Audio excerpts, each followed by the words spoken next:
straight. Ain't a criminal, crime don't pay. Seen a crazy look, Eggman's fade. Don't let it hit you more. Don't let it hit you more. Don't let it hit you more. Don't let it hit you more. Don't let it hit you more. Don't let it hit you more. Don't let it hit you more. Don't let it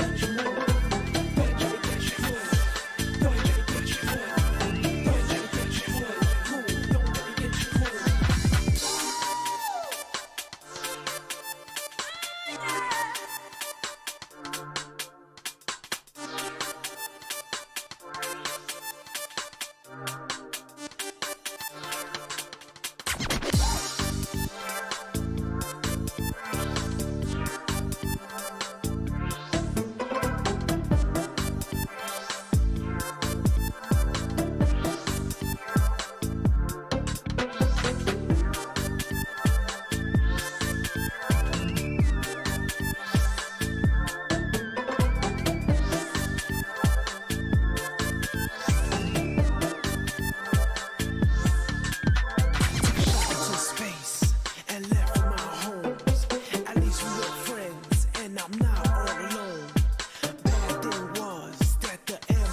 you more.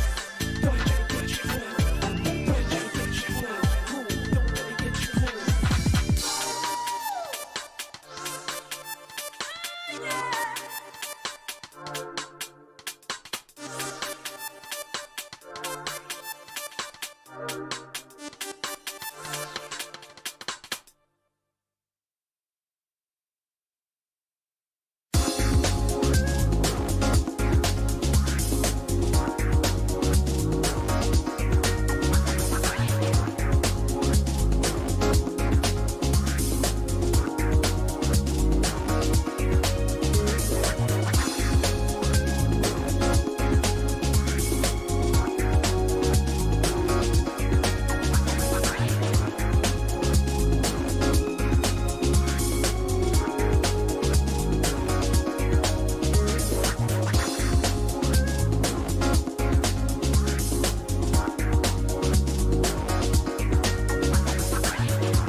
is here somewhere. All we have to do is find it. I know we'll need a key to get inside. That's our only way to find it. So let's go.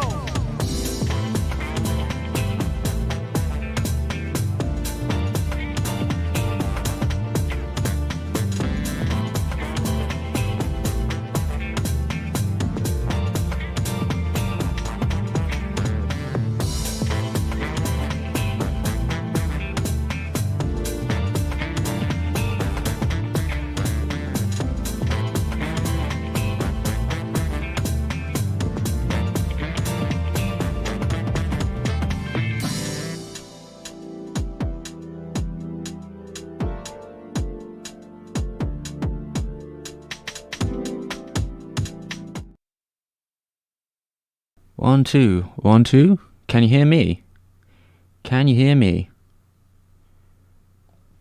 Let's check the chat. Sorry I'm a little bit late. Dear. I got distracted. How, am I coming in loud and clear?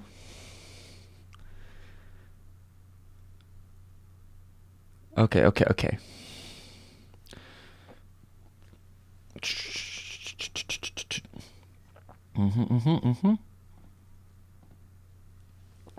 Wait. Oh. To be honest, I probably don't need these on anymore. Oh.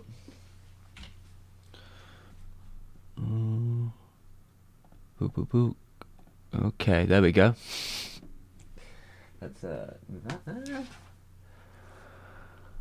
And I just gotta make sure I've done everything I need to do. I forget to do some things. New content. Let's share this. Where I gotta share it with.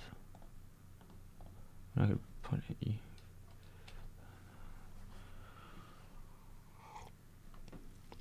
Okay.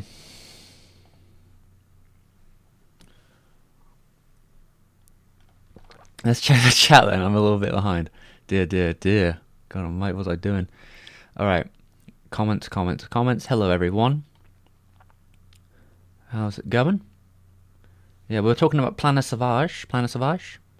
We're going to be talking about Planet Sauvage in I guess when I finish the stream, I'm going to redirect it. I can do that now apparently. So I'm going to go in the settings and I'm going to redirect it to the premiere of the Fantastic Planet video, which will be coming out tonight.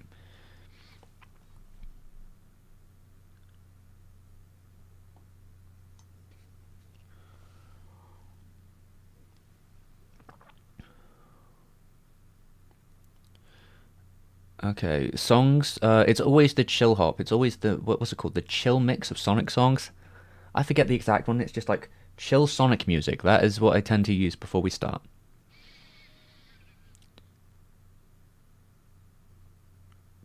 Let's see. I would like to. So yeah, all the songs are from the chill hop selection. And I can talk about Fantastic Planet now. We're going to be talking about it later. I mean, I made a video. Quite frankly, I'm a little fucking tired of talking about Fantastic Planet, but I can go with it because everyone's probably fresh to it. Alright. For those who don't know, Fantastic Planet is a French movie, French-Czech production from 1973. It's very stylish, has some pretty funky music, and it's really weird in its own way, like aesthetically. The story, definitely a kind of alien picture of like a fable, and it has left its impact. I think it is one of the more fascinating like animations I've seen, and especially when I remember seeing it originally when I was much younger. It was definitely like opening up to a world, being like, holy whoa, okay, what the fuck is this? You know, I was probably not as like versed at the time as well, so like I thought it was, I mean, it's still pretty out there, though. Like YouTube is a very weird animation space in itself now, which is something I mentioned in the video, that like Fantastic Planet is like weird in a kind of slow burn, strange way, but you know, like YouTube is weird in like a very abrasive, short term, punchy way.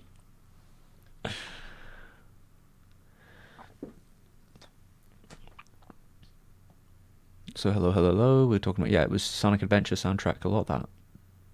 How's everyone doing? We're loud and clear, yeah. Pink today? It might be a little pink, is it? I don't know. It's just what the lighting's doing. We got a couple of bits here. If I'm pink, I'm pink, I guess. It depends on my light sources.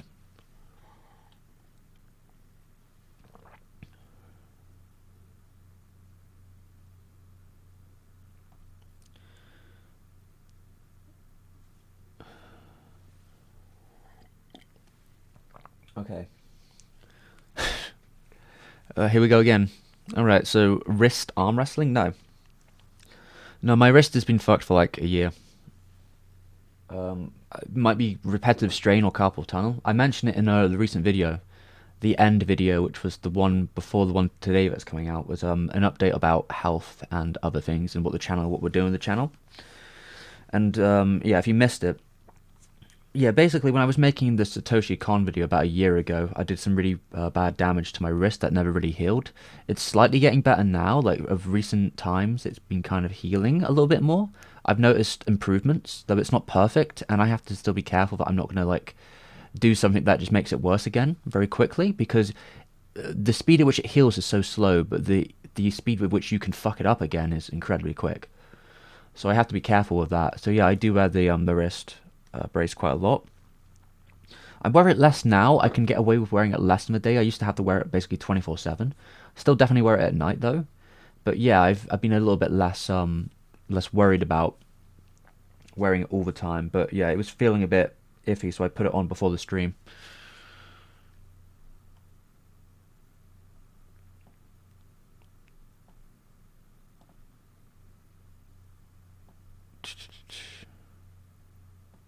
Do I accept subtitles for videos?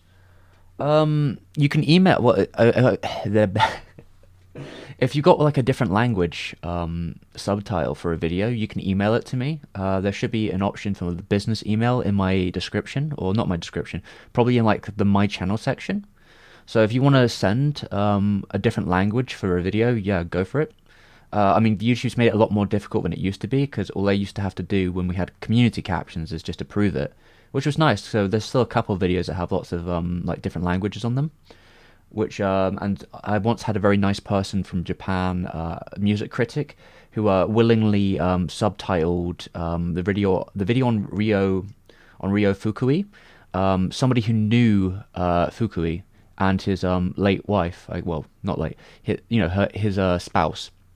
Someone who knew them volunteered to just translate the whole video for me, and he sent me the transcript and I put them in the video, so that was very nice of him, or them.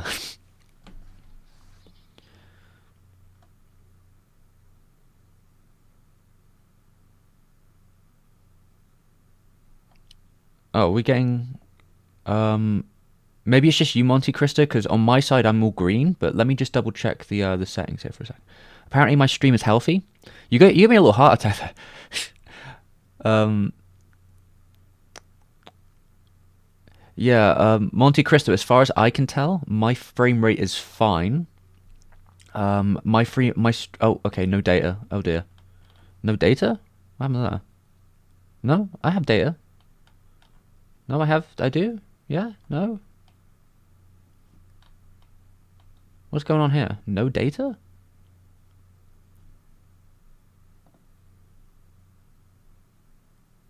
Okay. Did we cut out for a second? I don't know. The stream hasn't up. Oh, okay. No data. Okay, no data currently. That's weird. Yeah, I don't know. Sorry, something must have happened there. Yeah, maybe my internet just randomly cut out for a second, but like everything's green on my side. Sorry if that happened. Yeah, there shouldn't be a problem. My connection's like 100%. I guess YouTube's playing up. Sometimes that happens. I'll just close that.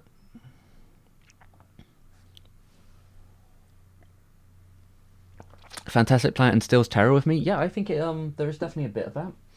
Because I remember when I first watched it, I was kind of like spellbound by the whole production. But in rewatching it, there was definitely a part of me that was a bit more like, oh, okay, I'm a little. It's really fucking. There's something so alien about it that it is a little uncomfortable to watch at times. Just, I was actually more like concerned with like the Olm, like the people.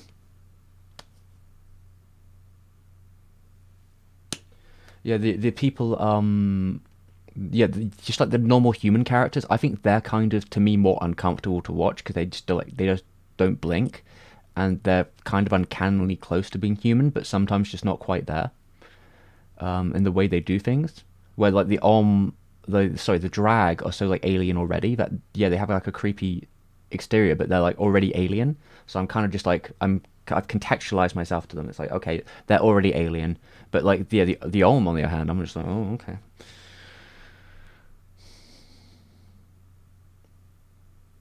How's it going, Blow Linux? Blow Linux? Blow Linux? Um, Peeper, what a name. I did a Travis touchdown cosplay somewhere. It's probably on Twitter. I could switch out my glasses. Yeah. So yeah, the video will be out after we finish. Oh, we good? No, we good. We good. Sorry, I thought my connection was about to go again. Well, I'm on edge. I'm like, don't you fucking go, connection. Don't you fucking go. There's no reason for you to go.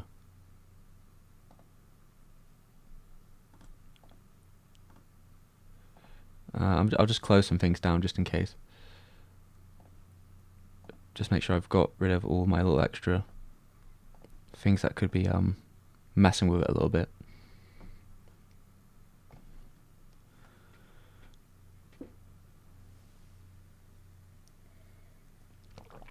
Yeah, I've heard people say it was kind of druggy. I don't know if that was really what was happening at the time. I mean, maybe culturally you could say like, yeah, it was 1973 after all, started in the 1960s. But I can't really speak for what the Czech animators were doing at the time. I don't even know for Lou necessarily. He doesn't seem the type. I know he drinks. I don't know if he necessarily did any drugs. Maybe he did. I mean, it was the 70s. What can I say? I know that they just worked very hard to make it actually happen because the production of Fantastic Planet is so like wild in just like how oh god like all right during the production of Fantastic Planet, right, that happened in the 60s in Czechoslovakia. That is during the period, especially during like we're about a year into production, suddenly the Soviet Union invade Czechoslovakia and everything is fucked. So like all the people that like they were working with, their producers, the government, all the people like who were doing reforms at the time, all of them jailed, gone. And suddenly like yeah, everyone that you have an agreement with the Czech government, you don't have an agreement anymore. You've got this contract, it doesn't mean anything. And suddenly you've got to be like, okay, what do we do so we don't get shot?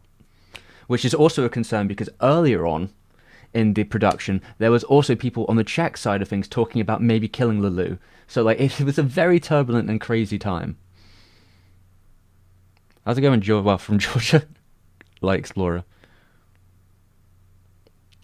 Planet Savage is a comic strip. Yeah, I mean, I don't know. Like, you got the film. I mean, I wouldn't be surprised if someone could do that, though. It's based on a book already, like a novel. So I'm wondering if there's more of those novels or not. So there might be more story to like unfold. It could be like an interesting comic book. Though I imagine if it ever did get a comic adaptation, it would be in French rather than like an English one. So it would probably be a case if it ever gets translated or redistributed somewhere else. So yeah, that's where we were at. Monte Cristo, have I previously done an overview of a non-Japanese movie production? Yeah. I've talked about The Prince and the Mockingbird. That was my third ever video, as it is right now, right? The third ever format. That was a French animated movie from the 50s. I think the video is called The First Surrealist Animated Movie, something like that. Yeah, that was the third ever video I did on the channel. It did okay at the time. I mean, it's slowly risen since, and at some point it started blowing up, and I think it's 100 and something thousand now. I don't know. It might be more than that. I forget. It did pretty alright, and after we did the Satoshi Kon video, I did a video on another of Lelou's films, which was Time Masters, and that was called the Mobius anime, or anime, I guess. Anime, however you say it in French. So yeah, I've done at least two. In one of my early videos as well, I was at a like a film critic convention, and I did a video on King Kong. That's one of the really early ones I did in like a very short period of time. But yeah, I feel there might be more, but those are definitely at least 3 there that I've done which aren't Japanese productions. Sometimes I like to see other stuff, you know? I don't tend to do it too much, but I thought it would be fun to make a video for Fantastic Planet for years, and this was a good excuse because I mentioned it like in passing in a Nausicaa video, and I was like, they could make a good combo where I do them both like at the same time. The Fantastic Planet video was finished like a week or so afterwards, but like I've been dealing with sponsors, and we did actually I guess good news for the channel and the longevity of the channel and all that, but we did eventually get a sponsorship deal on the Fantastic Planet video. Dubious one as it is, maybe, but yeah, it took like a month of like back and forths before I could figure out like if it was going to go through or if I wanted to go through and what deal I was going to go with, and like yeah, it was very like it was very difficult, let's say, at periods, but dealing with people through email, especially when it comes to like third party ships and sponsors, in itself is definitely a battle. But I finally got it all through and approved, and today was the day where we agreed that it would come out. So yeah, so even though it took a bit longer than I'd like, it is coming out and it's all sorted, and I'm hoping the video does well, but it's a bit of a wild card because I just don't know how popular a video on Fantastic Planet could be. I see potential because it's not a market that's been talked about a ton, and the videos I have seen that are out on it have done surprisingly well from what I can see. Like definitely, I remember seeing one that got like quite a lot of viewership. Well, a couple that were, yeah. So I feel like maybe there is an audience for a video on Fantastic Planet who they just haven't been getting content on it, I guess. The very hardcore audience of its cult status. And that might play into my favor, or it could just not ever leave the sub box because it's kind of a bit of a departure from what I usually do. So that's kind of the game when it comes to YouTube.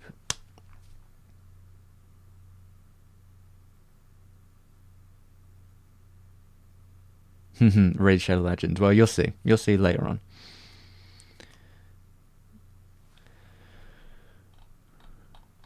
But yeah, that's where we're at, I guess.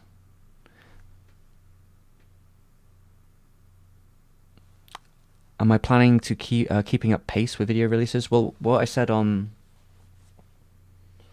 the last video, in the end thing, probably Monte Cristo might be best to check it out if you want to do.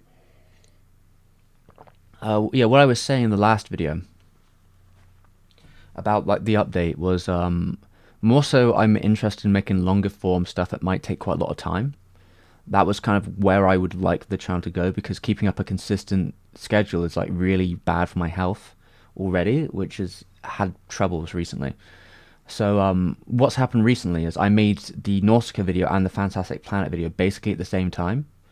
I had like a period at the end of the Nausicaa video where I was waiting for collaborators, and in that time when I was waiting, I made the Fantastic Planet video and then basically finished it after the video of the Nausicaa video was out.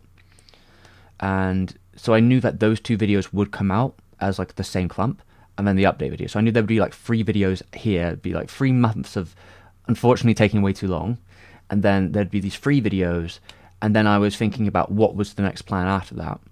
And the plan would be to do another month of videos at the end of December.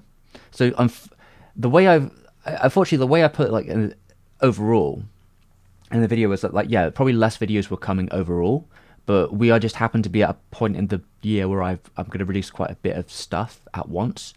But then after that, who knows how many videos are going to come out. It's going to be like like I said, I'm working on big videos, one on Hideaki Anno. There's possibilities that there might be some smaller videos that come out around that time, or like in between, just in case I get something where I'm like, yeah, it's just to do something real quick, or I have something like a moment in between stuff, and I do it that way. But I feel that, yeah, like in general, the production will not be as fast as it is for these last couple of months.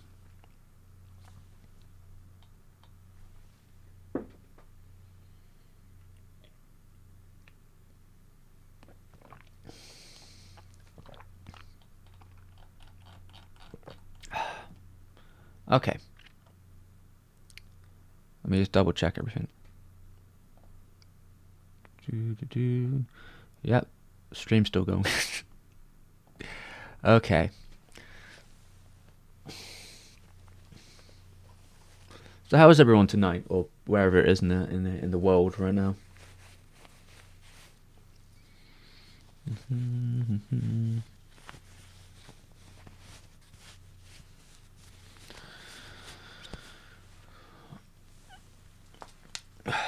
exhausted my stretches.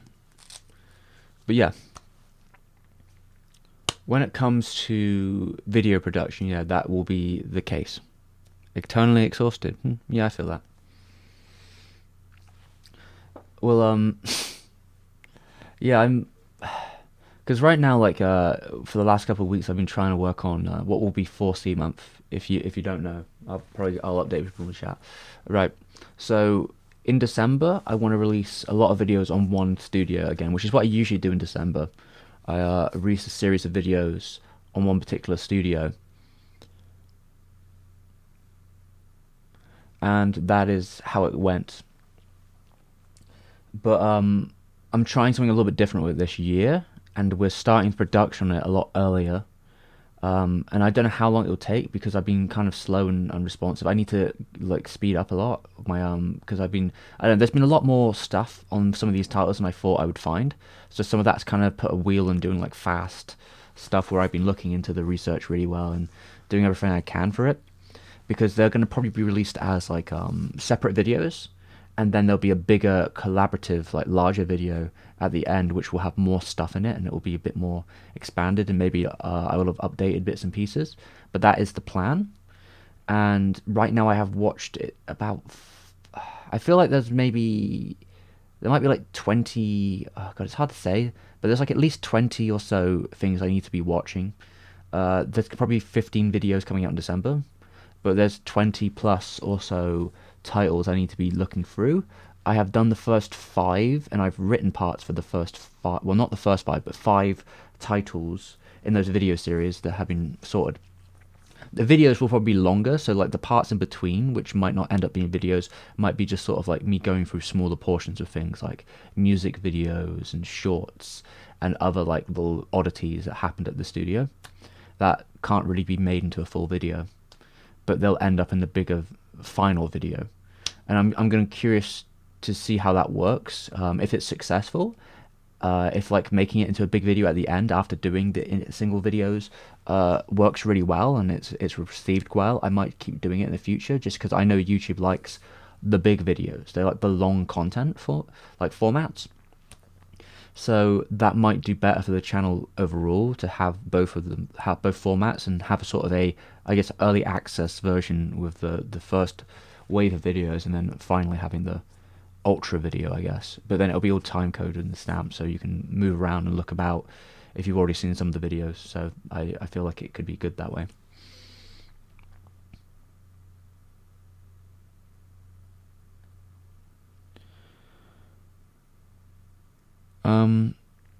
Yeah, Demon City Shinjuku. That's Kawajiri, isn't it? OVA from Madhouse, late 80s. It's Kawajiri, and I have seen Blue Blazers. Blue Blazers is a really cool show. I kind of wish they had done more with it, just because like they only did 1 season, and the manga has never been translated as far as I know, like properly, and it goes a lot longer, so there's a lot more content that they could have done. But the quality of Blue Blazers is not to be underestimated, especially just like the opening like sequence is really impressive. Like how they do like a sort of stop motion photo thing with the actors, and they make them redo sort of classic animation poses from like cuts that are like very famous. Like they've got like Canada cuts in there and all these other people, and it looks really cool. Like they're spinning around and such. Yeah, it's a really not only is it like fitting for what the show's about, it looks just really cool as an opening. And the show itself is really fun. There's a classic clip in it I wish was on YouTube, because I used to have a version of it somewhere where I was like, this is such a fun scene. There's like a scene where the main character is watching Rocky, but they don't have the rights to Rocky, so they have like a fake version of Rocky playing, like it's this public domain version of Rocky. There is supposed to be Rocky. I think they're watching Rocky 2, and he at first is very dismissive to the idea of Rocky. He's like, this is that Ashton No Joe like ripoff, and then he's watching it, and he's at the end, he's like, I'm like Rocky, I need to fight, I'm like Rocky, and he starts like shouting at the screen like, get up Rocky, and it's just this It's just like awfully acted, like weird. Like you can see in the back, just this awful, just two Japanese people pretending to be like Apollo Creed and Rocky, just like in this really badly acted sort of sequence, and they're all just everyone's screaming at the screen like, "Get up, Rocky! You can do it, Rocky!"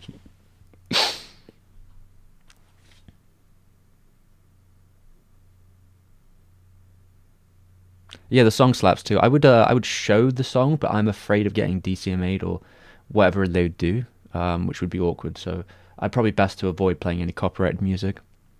Bonjour. We're talking about French stuff today. My French pronunciation is really bad, so French people in the chat, if you care about that, sorry, I don't. 4C, yeah, we're going to have Minegrain, Tekken Street. I don't know if I'll get to Tweeny Witches as a Tweeny Witches. Tweeny. I'm German there for a second. Tweeny Witches. I don't know if that will be a video, just because I remember seeing the first episode. I don't know if I have anything to say. It's really long too. There's like a lot of episodes, and there's some OVAs too. I don't know if it will make itself to be a full video, to be honest, just because I have so much other stuff to do, and like watching the whole thing, I don't know if I'm going to get enough out of it to watch that, and I don't think there's anything on like the production out there, so it will probably be a smaller segment. It's like the one television show that's credited to them, as far as I know, like the one TV show they worked on which was under their banner and wasn't like commission work, like a Warner Brothers animation or something. But yeah, any of the big movies we'll probably be covering outside of maybe this year's movie, because I don't think they've released it. It came out in June and it's done like it's done the festival circuit, I think. Their film that came out in June, but I don't think you can find a copy of it anywhere. So that might not get a video. But Mind Game, Tekken Street, Berserk Trilogy will probably be one video, which I'm not really sure how I'm approaching the Berserk one. To me, the question about the Berserk Trilogy is why it was made in the first place. And from what I've understand, the one interview I've found is that like it was the company was approached by, I guess, the owners of Berserk to do it, and they at the time had this idea about just adapting everything. That seemed to be like the idea in their heads, that like the producers at 4C were just like, yeah, we'll just do the whole thing as movies, and if as long as I keep being successful, we'll just do everything. So we'll just go through the whole thing. I guess it just wasn't, because they got about 3 in, and maybe the studio or like maybe the people who own the rights of Berserk just changed their mind, and we're just more like, now we're more willing to do the TV show now. However that was, I'm not really sure about the details there. I guess the film just didn't do what it was supposed to. The third one, at least. But like they had this theory that they were like, yeah, we would really like to just continue adapting everything. That was like 4C's, at least the producers were saying like, yeah, we would definitely prefer, like we'd be happy just to keep going. And it's to me, it's a bit of a strange choice to do the arc in movies, but I guess if the idea was to do the whole series that way, it makes more sense to me. Because when I first heard about them like redoing the TV anime, the stuff that the TV anime is already done. Now, the TV anime couldn't do certain parts in the series for one reason or another, so there is some utility to be like, okay, this is our adaptation. How are we going to deal with this? How are we going to approach the source material? And it's kind of fascinating to see how those things differ, like how they chose to approach the same story from 2 different angles. Although the movies is a very limiting like space to cover so much story, where like even the anime you can kind of feel that there's a lot of like glazing at times, so to be a movie like a trilogy is even harsher, I believe, but you have to kind of make the best of the situation you're in, and I guess that will be what the video is about. The music as well, like actually some of the last scenes in the third movie are really cool, but yeah, I'll get to it. I imagine it's just there's a lot to do, guys. There's a lot to do. There's a lot of videos to make and a lot to do. Even if it's coming in December, it's a lot to take in.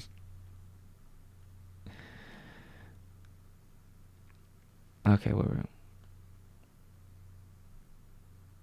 Yeah, and Blue Blazers, the guy who played Arno is really good. That's a pretty good Arno impression, I'd say. It's pretty on point.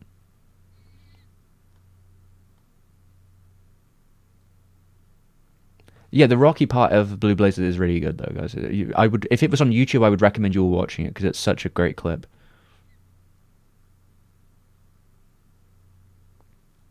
I mean, I feel like the reason that season 1 of Blue Blazers feels so complete is because they knew they weren't going to get another season. That would be my guess, because they just the last episode, they kind of like teleport like in the future, right? They do like a fast they do like a zoom into the future of like current day author and like what he was doing and how he was going in his production. So like to me, it was like, yeah, of course, the reason it feels so final is because they made it so, because they did the flash forward. If they hadn't done the flash forward, they could have just continued the story as it went, and then you could have seen the trials and tribulations of someone slowly becoming a manga author, and that could be in its own like interesting story. So like I do feel there is room, but it's probably been too long now, and I just don't think it's happening. But I would have liked to see more, at least to be able to read it. Thank you, Richard, for the kind comments.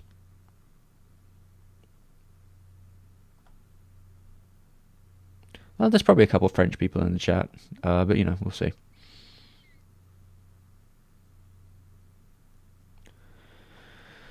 I mean, Ken, like when you say something like it's not that long, it's like 20 10-minute episodes or something, you got to think about how much other stuff I got to watch, my dude. I've got so much else to watch. I've got 3 Berserk films to watch and another, at least, God, how much? Like another 15 movies to watch on top of that. And then I have all the shorts to watch and the music videos. And I have to go through all their video game content and their short collections, their anthologies of shorts. There's 2 Genius Parties. There's so much to go through. If I get through Teeny Witches, I'm not really sure. The only Teeny Witches I'm really kind of interested about, like looking more into, I'll probably watch some of it, is the Sadao Katabuchi episodes. In that, like the OVA, there's a 6-episode OVA that I think came with it, and Katabuchi is credited on the screenplay on a lot of the episodes in the OVA. Now I don't know if I can watch the OVA on its own, but just seeing more Katabuchi as someone who's being, you know, he made a very like his first debut as a director, like his directorial debut as a featurette director at 4C. So it's kind of interesting to see how he would approach something from a different angle. Also, he's very talented, and then 4C also worked on his video games. Like he went into video games for a bit with like Ace Combat stuff, and 4C was the studio that did all the animation for the like opening cutscenes. So like there's stuff to talk about there. How's it going, Cello? I love Berserk 4C movies good. I wouldn't be able to tell you that, if I'm honest. That's up to interpretation. I feel like in the end of the day, when it comes to Berserk, you're probably going to get a lot of different like opinions about what to do with it. You know, there's going to be people who are like manga purists. I read the manga first, for sure. I started reading it when I was like 16, but only could get one volume of it because they didn't have it out in England. I'd bought a volume in America at the time, so I had read the first volume when I was quite young, and then never again for like years. But yeah, I like to watch the TV show. Oh, okay, data's just gone again. Great, amazing. Why is that happening? My rates are just fine. I'll be back. Okay, sorry. I think there was a micro cutout because YouTube's playing up. Apparently my connection's fine, but YouTube is not liking me right now, I guess. What are you gonna do?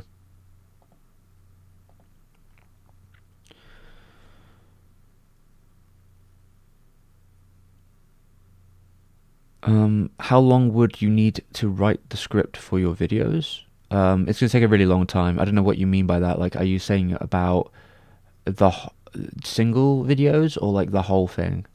I don't know. I'm not very fast writer.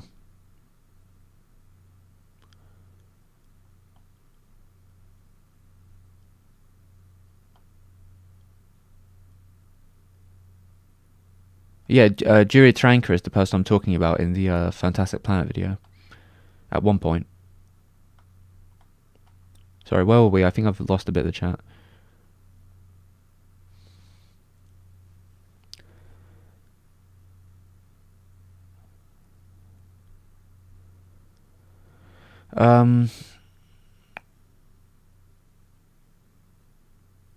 Yeah, we'll do was it?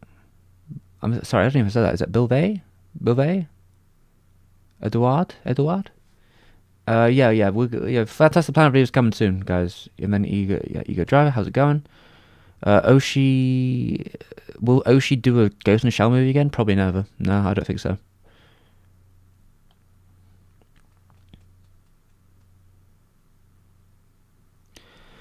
Yeah, I mean, Ken, it sounds like 4C wanted to continue making the movies, but I guess they just didn't make enough money to continue doing them. So I guess they just weren't like viable enough, or maybe they were making okay money, but they decided that the television series in like CGI would be easier, or I don't know, like maybe they thought that would be I guess a CGI, even a CGI show would probably still be cheaper than doing like a whole film production, and it's probably faster to get out. So that my assumption would be that they were like, well, TV show would be a better choice. It's a safer choice. Put the TV show out opposed to just keep making these films that will take a couple years to like produce, and it's going to be like there's a lot more animators working on it, a lot more time in it than like putting out a terrible CGI show. That's my that's how I would look at it. I don't know. It's hard to say what people were thinking about that. I don't imagine Polygon went into it wanting to make a bad show. It sounds like they had their own problems. But yeah, I mean, I don't know. It's a difficult one. But the music in Berserk is always good. Yeah, how's it going, Ego? Or is it Igo? Sorry, I always say Ego. Is it Ego or is it Igo? Cell Q? How's it going? Solku, thank you very much for directing people to my videos. That's the only way they're going to get views, is if people tell people about the videos. So I always very much appreciate people doing the word of mouth spread, because you spread it to the right person, and suddenly they spread it to someone, and you can get a lot of out of that. Grassroots viewers is very strong.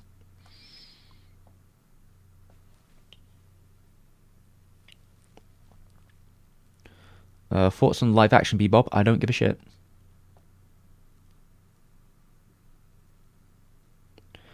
Yeah, the Genius Party, there's two of those. That might end up being a video. Like, I might do both the Genius Parties as one, like, video. I feel like there might be enough to talk about that way, just going through all the shorts and talking about them. Even if it's just, like, more lackadaisical, like, hey, here's this director, he directed this short, it's pretty cool, and then let's go to the next, and then just, like, talking about my thoughts about each short, just like that way.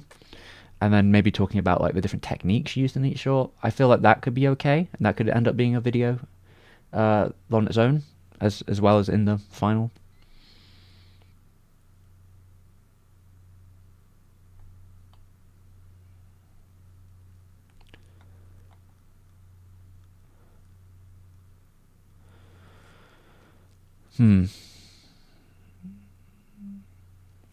Yeah, as Hernandez is saying in the chat there. Yeah, I feel like people tend to be up and down on the movies for probably stuff about pacing and what they do. I think the third one has some really nice scenes for its ending. But yeah, I'll have to get into it more when I watch them all together. I'm not really sure how I'll approach the video outside of those couple of factors yet. It will take some time. I will see if I can get some I don't know, some like interviews with the actual director. I feel like it'll be interesting to talk about in context to 4C in general, because it's definitely one of the earliest 4C. Well, I wouldn't say it's the earliest, but it's certainly one of the first 4C movies which figured out that basically put CGI in the forefront of a lot of its scenes. And that CGI and digital composites have always been a thing with 4C productions, and you can see with each film they kind of get more confident and they sort of learn where their boundaries are set. And when you get to Animatrix, that's when you start seeing CGI become more predominant in figures. So you'll see like robot suits using CGI, you'll see trucks using CGI, and you start to notice it as more of a foreground item at times, but for more like robotic things. The issue then where you're moving to Berserk, right, is now we're a couple years even beyond that, is seeing that they'll be start using CGI for people as like an actual like, and then people in the primary space of the camera, and that's a different technique. You need a different kind of worker to do those sort of things. It takes a different kind of like dedication, and a lot of the people who work at early on, at least a lot of the early on CGI people at 4C are incredibly good at background compositing. They're really good at doing like walls and floors and these sort of cityscape like things like that. They really strive in those areas of sort of like cityscape, landscape, urban environments. But when it comes to animating something like a person, that's a very different job. And I've seen some of the CGI clips in 4C. It doesn't seem like some of them, especially the early ones, seem a little bit off, I guess would be the word. I mean, I guess in comparison to the Polygon show now, everything seems like quaint in comparison. But some of that's going to come down to like how are they animated, how are they composited, how do they fit the scene, do they match the aesthetic? Like, there's going to be factors in there to talk about. But 4C have eventually now, they have definitely grown a lot. And you can see that the last film I may cover is the CGI one that they released a year ago, where they did a full CGI film. So they basically have evolved since 1995 when they started using certain effects for their backgrounds and having these sort of composite stuff with like a virtual reality kind of feel. And they've went from that period in 1995 all the way to 2020. You suddenly see that like now they have finally achieved a position where they can actually do a whole film in a sort of computer generated style while mixing 2D in there as well, but predominantly a CGI movie. So they have evolved as a studio that, and from what I've seen of the trailer, it works okay. I mean, I'd have to watch the film. I don't know. Sometimes I find that CGI makes me feel uncomfortable when it's done in this sort of way, where it's kind of like in between the ethers of like 2D and 3D, and the way those characters move in those sections can make me feel a bit uncanny. So I'll have to see how that works. That's how I feel. Yeah, I'm a big fan of the original anime and the manga. I think the original anime is probably as good of an adaptation, even within its like its problems. Like it does have some problems. There are some things that are missing, which I find are like really bad in terms of like about Guts's abuse as a child. I feel like some of that stuff is really important to his character, but they still have some of that. It's just yeah, I imagine that's like TV censorship, like the stuff they couldn't do at the time. Yeah, and maybe some things like pacing and other stuff, but as far as it goes, like yeah, the TV show is a pretty solid adaptation, and it looks pretty good. It's pretty aesthetic, even if it's like not perfect.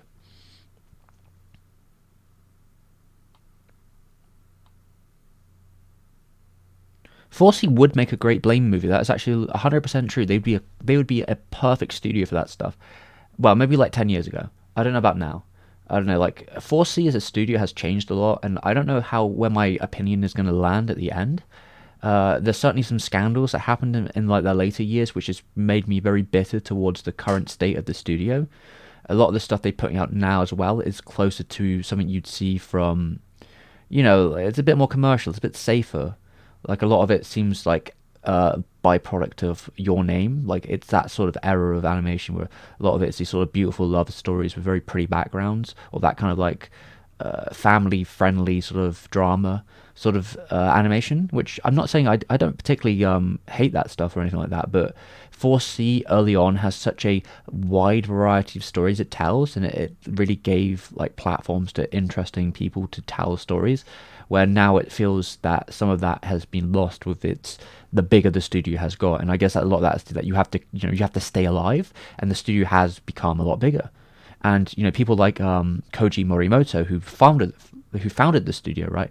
They left like 10 years ago because the studio was getting too big, and they were like, too big. I can't smoke in my office anymore. It's too big. I don't have any space.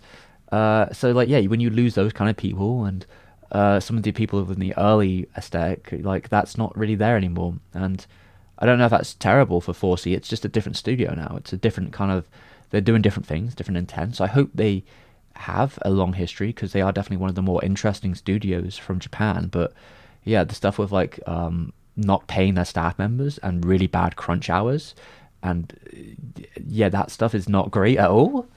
And the one review I found on what's it called, Glassdoors, there's like one review for it, and it kind of confirms that like while it's a really cool studio to work at, you need to be very proficient at Japanese. They don't quite have the English to Japanese pipeline there is not quite great, and the work hours are really bad.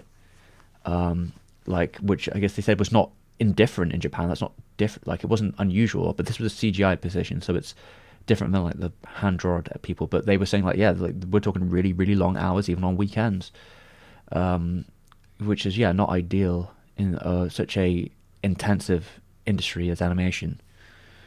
But yeah, I mean, it gets even worse when you don't even pay the people who are doing that stuff.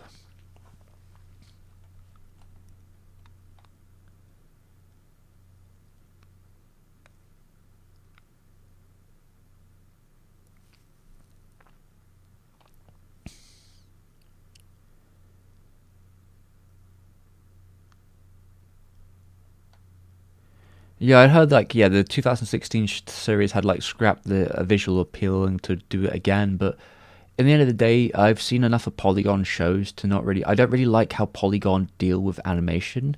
Well, I don't know how I would say this. I don't really like how Polygon directs its shows, animation wise. I think they make a really good compositor. Like the stuff they did in Ghost in the Shell Innocence is fantastic. I think they definitely have like the chops to do interesting work. I just don't really like how they animate their like characters or how they like create their designs for generally their shows that I've seen. I'm not a huge fan of how their shows look. So even if they had more time.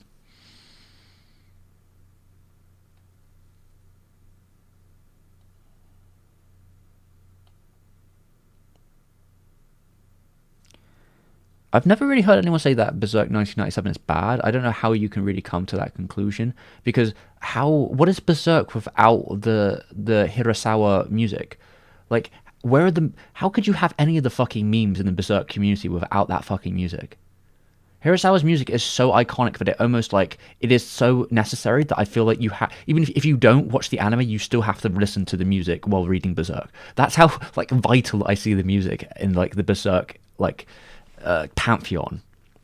It's so, and even the stuff outside of that one series, some of the movie soundtracks and stuff, Blood and Guts and all these other songs. There's like so many amazing songs for like the Berserk franchise.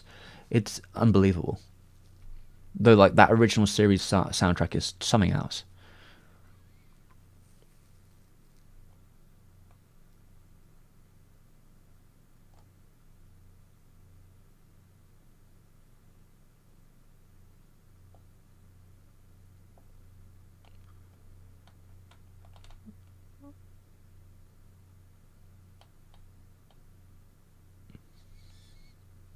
Sorry, I'm trying to figure out whether I'm in the chat.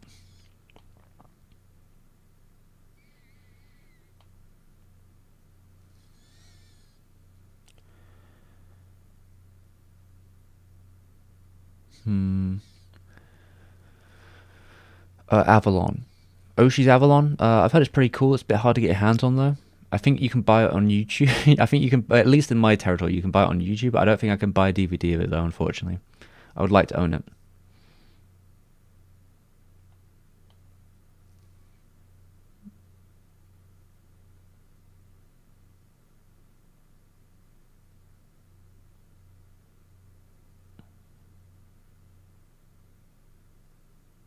Hmm. Yeah, 4C has a pretty cool website, though it doesn't work too well because a lot of it was like integrated with Flash, so some of it just doesn't work anymore. It's like a very old website, but it's a very creative looking website, 4C, though it's like really clunky and it doesn't translate well into English.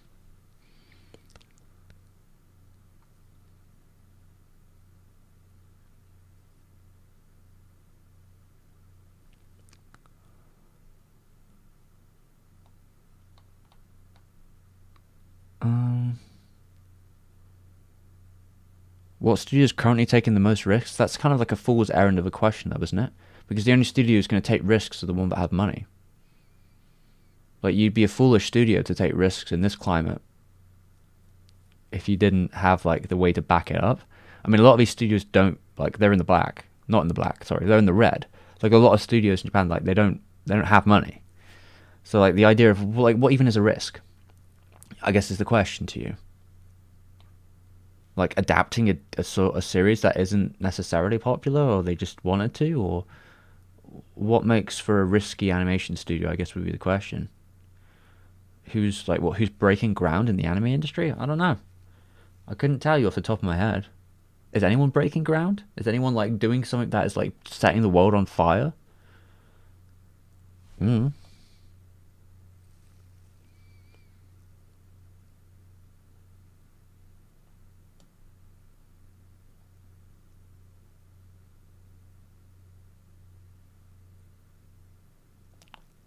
Yeah, Cameron, I don't know what the fuck you're talking about with hand-painted cells. Any animator who knows his salt knows that hand-painted cells is not the reason that Berserk 1997 isn't good.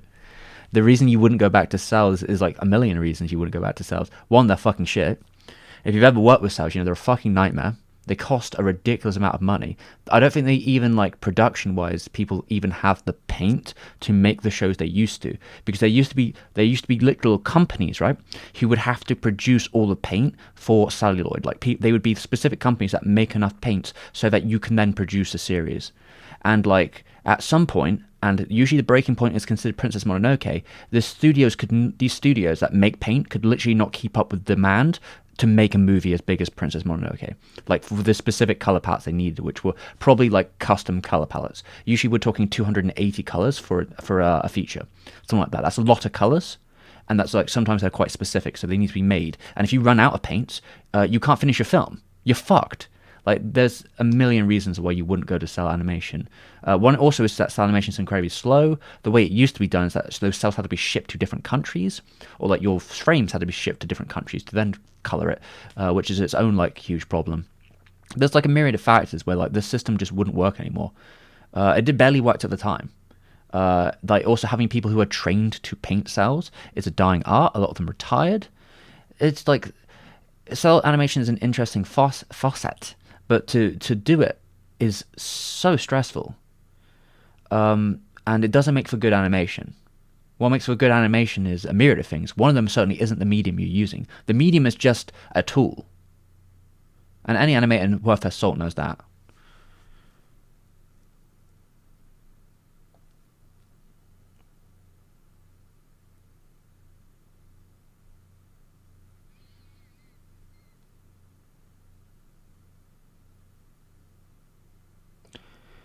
What was that about? Someone talking about frame rate? Ken, the thing about lowering frame rates is, like, this is just a natural state of animation. I think it's the way you lower frame rates that counts, because frame rates in animation are never 100%. Like, you have to be. It would be incredibly rare that you would animate a whole sequence on ones, because you have nowhere to go from ones. So that this just doesn't happen. Like, usually you need to be able to increase the speed or dramaticness of an animation, so you would always animate at least with a little bit of twos and ones. So when it comes to something like CGI, like frame interpolation, as it's called, is a pretty natural technique to be used. Say, for example, the film Spider-Verse, right? The film Spider-Verse, Miles Morales in the film Spider-Verse, in pretty much the whole film, when he's not in his costume at the end, he is animated on twos. He is, because it's a control. What would be the term? Sometimes they use the word limited animation. I think some people use the word controlled animation. But the idea is that, yeah, you get a specific feel and energy out of certain frame rates out of animation. Usually it has to do with ones, twos, and threes, and you have to do it custom. Usually you have to do it, frame by frame, because if you do it after the fact and you start chopping frames out, things start to feel weird, and you have to understand why that is. Something like, you want to make sure that your frame rate on your camera, which is moving around these characters, is 24 frames per second, but the characters themselves can be moving at a different frame rate. Because you don't want to jerk your camera, but you want the characters to feel as they are part of the world, however that would be. Like, polygons, frame interpolations, in my experience, probably is a bit weird. And I don't know if they fixed it since. I haven't seen any of their new stuff.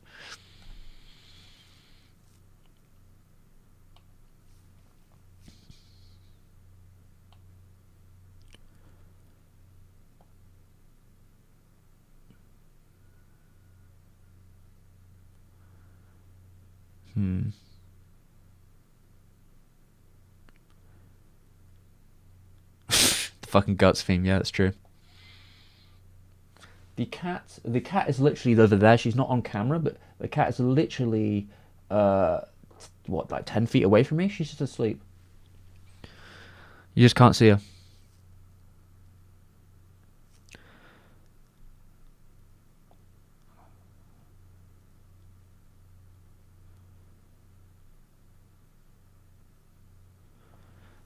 Sonny Boy definitely. Sonny Boy in some ways seems like a risk. I mean, for Madhouse maybe, in that, like, the how would I put this? Sonny Boy is the kind of show that Madhouse would have made continuously 15 years ago.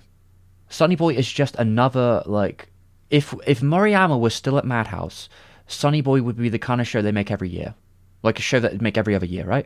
With a creative decision made from the mind of an auteur auteur, a mind of a very like well-off, talented, like a very talented young person who's got a lot of energy, who's got a great team behind him, and has like a real strong vision of aesthetically. That used to be basically everything that Madhouse did. Madhouse did that so much in the like 2000s, and that's all on Maruyama, right? They gave Yuasa some of his first shows, and that was just how they were, even when it came to like their adaptations. Madhouse was a very fascinating studio. They've kind of disappeared in the later years. I kind of once said that I thought that they were a husk of their prior self. They had a pretty big scandal a couple of years ago when it came to production assistants getting hospitalized because of overwork and underpay. And then they sort of disappeared, and they didn't release much over the last couple of years. Maybe a music video here. They kind of kept it kind of on the down low. They're effectively owned by NHK now, I believe, like the TV show, the TV market. I believe they basically own the most shares of the company. So yeah, and like Maruyama left years ago. It's a pretty corporate affair these days. But it seems this year especially they're coming back with some interesting choices. Like Sonny Boy is an interesting choice. Some of the other choices they have coming, they sound pretty good. There's like hope, I guess, for them. Although they lost most of their like talented like directors. A lot of those people left the studio. They've probably got like 2 left, I think. No, 3. They have 3. They have the prior director of Hunter x Hunter from 2011. They have the female director of The End of the World, is it? The person who did Paradise Kiss back in the day. And then they've got the director of One Punch Man. Those are the 3 talents they've kind of kept, who've like consistently worked at the studio. And I guess the One Punch Man director had enough credit with the studio to pitch Sonny Boy, and it came through. And they got a lot of people behind it. I don't know if Sonny Boy's going to make money, necessarily. It will probably go down as a critical darling for years to come. If it makes money, I fucking know. Does anime ever make money? Very rarely.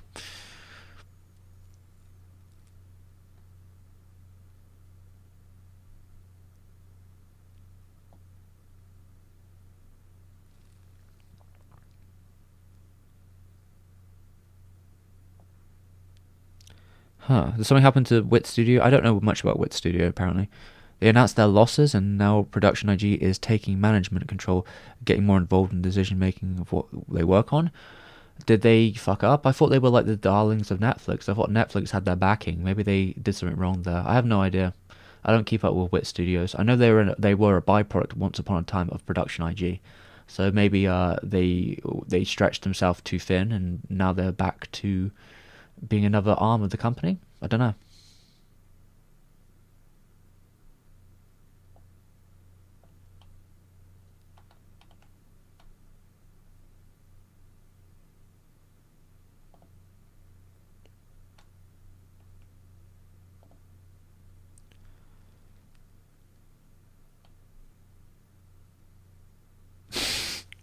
Cameron, you're the one that came out saying stuff about cell animation being the reason something's good. I feel like if you're going to be throwing out things like elitism, I don't think that's really a good move, per se. The reason I said anyone who knows Assault is that, like, it's just really obvious that, like, as an artist, you know that, like, the tool is not the important part. It's the way you use it. When someone talks about, yeah, it's a huge pain and it's expensive, alright, so to quote Cameron here, my fucking point is that when you make 97 unique, they won't do an adaptation like it. Wait, what the fuck are you saying? It's a huge pain and expensive as hell, yeah. Yeah, we all know that. My fucking point was that that's what makes 97 unique. No, that's not what makes 97 unique. It's definitely not that it is a cell animated feature. Everything from 97 is a cell animated feature. The thing that makes Berserk 97 unique is the talent on display. You know, like having a really excellent background designer. I forget his name, but the person that did a lot of the painting, a lot of the watercolors in the background, did great work. The director did excellent work on the show. The music is fantastic. The direction, the shot compositions, and generally just stuff like the general direction of the show, I think is really good. Even though like sometimes it's kind of like the show does sometimes look a bit janky because of the limits, I'm sure, of like week to week. It was animated by OLM, which is an interesting choice because mostly now they're like the Pokemon company. So I don't really... It's like a very weird choice for them. But OLM obviously have talented people behind them. I think the English dub's pretty cool. I've watched it a fair couple of times, but I mean, probably most people see the Japanese. But I've kind of grown accustomed to the English. I think they did a pretty good job for the time period. But yeah, I feel like it would be a disservice to everyone who worked on it to say that simply because it's a cel animated thing that makes it so unique or good.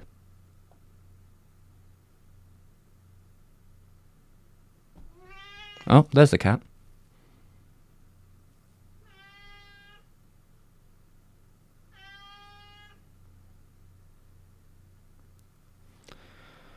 The Chainsaw Man animation could be interesting. They seem to be hiring every person they can get on Twitter to do the show, so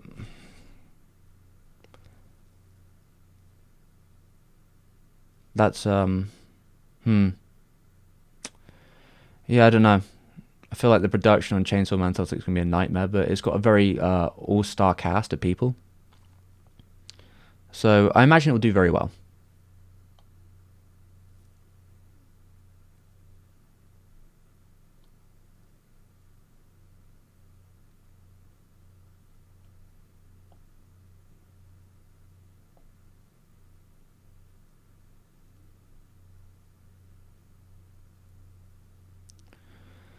Yeah, I mean, to be fair, the thing about 3D in animation is it's a bit of a battle.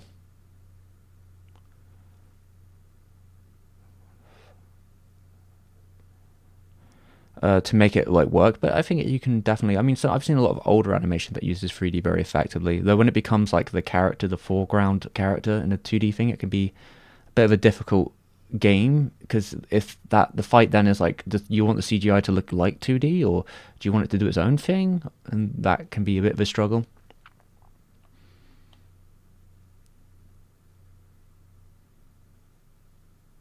Scarlet. I think that's just the lighting in this room. I changed the blue from behind to a red one because I thought it'd be softer on my eyes. Just because like the blue light can hurt after a while.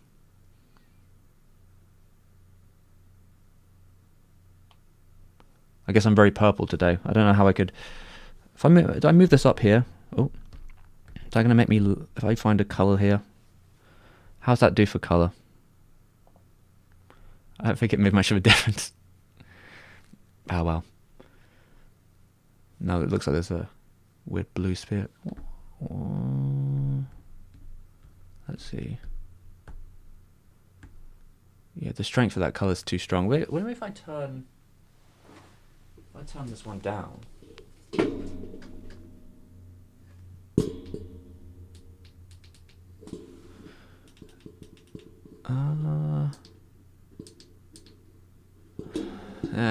It's fine. It's fine. It's fine. I'm just very scarlet today, I guess.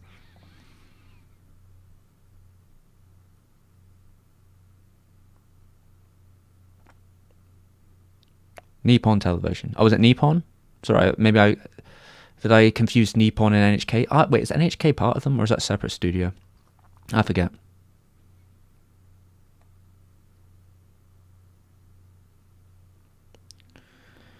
Yeah, I think Disney has a pretty good compositors. To be fair, they did a lot of. I mean, one of the earliest ones is A Great Mouse Detective. The cogs in that scene is pretty effective.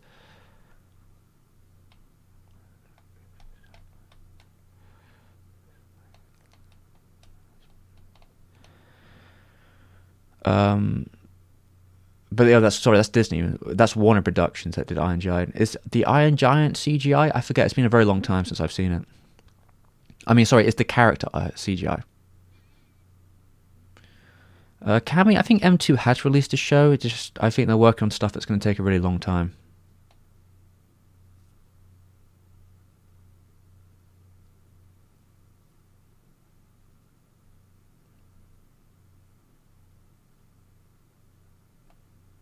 Mad Dog and Junkhead? I'm not sure if I'm familiar, though I don't keep up too much with stop motion.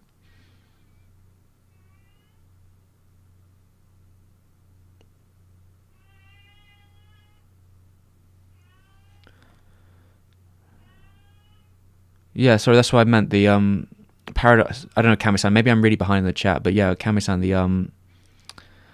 The Paradise Kiss person. I think is the person that did the universe stuff, right? The Place Further in the Universe. I think that's the show I was thinking of, isn't it? Is that the same person?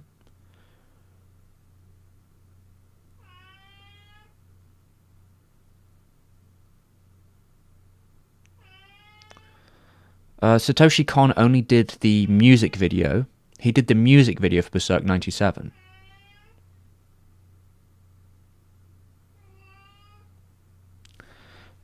Which was nothing to do with the show. It was the music video was completely separate.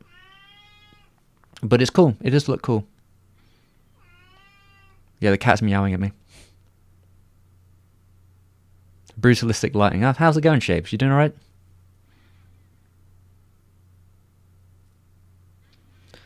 Yeah, it's funny to see Madhouse and Mappa doing a collab, though I don't really know why, but maybe, I don't know, maybe they're trying to make a super show. I assume it's because Mappa needs extra talent, and Madhouse still has some people on board, I guess. Mappa's always looking for more people because they never have enough. That's why they do so much exporting out to, like, random fans on Twitter.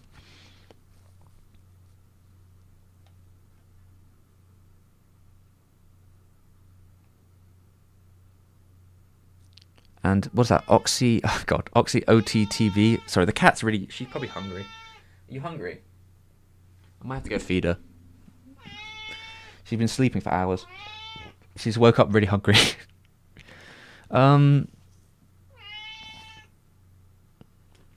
Yeah, I mean, Chainsaw Man, as a manga, I've seen the numbers on the manga. Chainsaw Man does incredibly well. I imagine the animation will only make it do better. And from what they've shown in the trailer, it's going to be a very over-the-top ecstatic. Imagine similar to, like, Juji... Is it Juji Kaisen? Like, very big, bombastic kind of animation.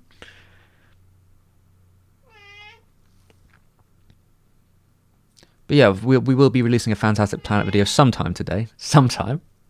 Probably an hour or so.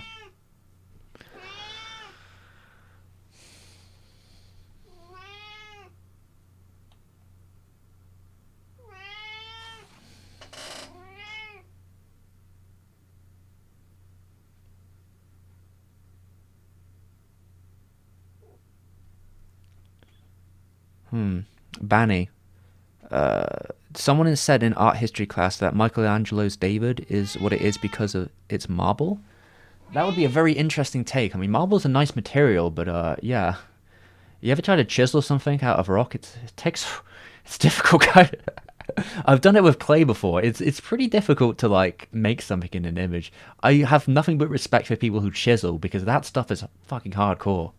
Like, clay in itself is kind of like a bit of a game. Sometimes you chisel away a bit with the clay, but, you have a lot of malleability with clay. Stone it's stone, right? It's harsh. It's so harsh. I don't even know how they do it sometimes. I guess they have to, I assume they draw onto it first or something, but yeah, it's a different game.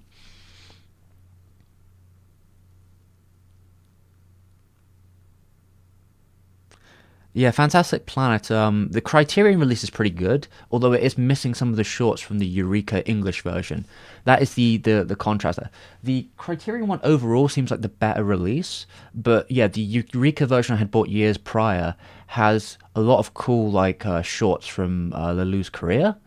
So there is that to it. Well, I believe the Criterion only has like 2 shorts, which were the ones that came out before Fantastic Planet, where the Eureka version from England has, like, ones that came out after. Oh, loops. Wait a minute. Wait, let me just double check. How's that for lighting? Do we want that? No? That? What colour do we want? Probably like blue. A little bit blue. Can I get it a little closer? What if I have it like...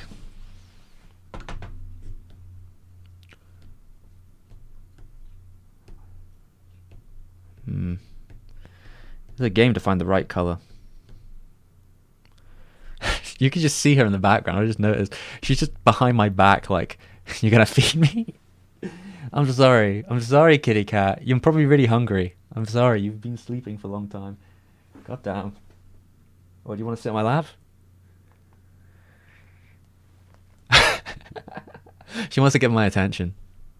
Alright, where were we on the chat, guys? I'll probably go feed her in a second.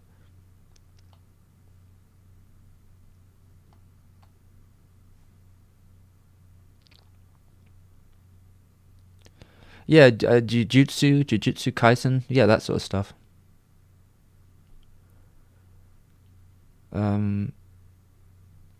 Is it called Tact OP? I haven't seen it. I don't imagine it'll be revolutionary now. So in France, the use of 3D is mostly pragmatic, is that? Economical decisions. 2D, if you have characters that are gonna do a lot at different places. Ladybug, yeah, Ladybug looks pretty good for a 3D show.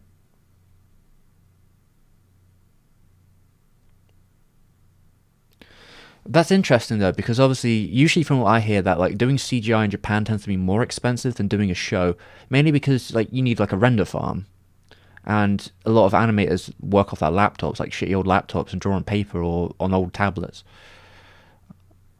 3D, I mean, 3D is a lot easier. We can say that much, right?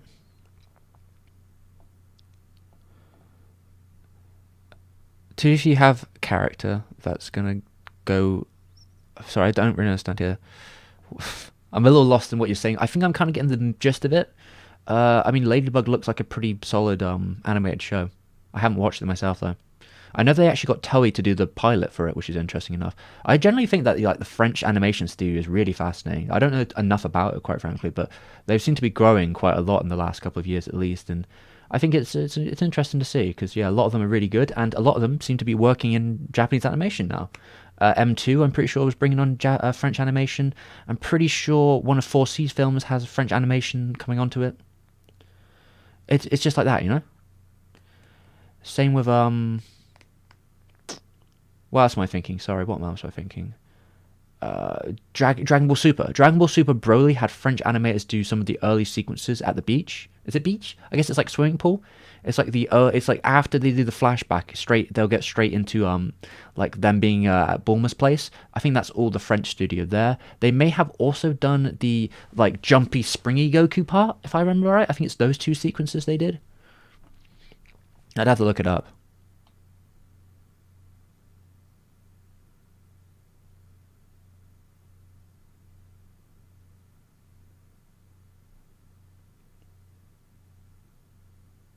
CGI tends to look a lot better with less human characters, but that's I think that's more the fault of the human eye, right?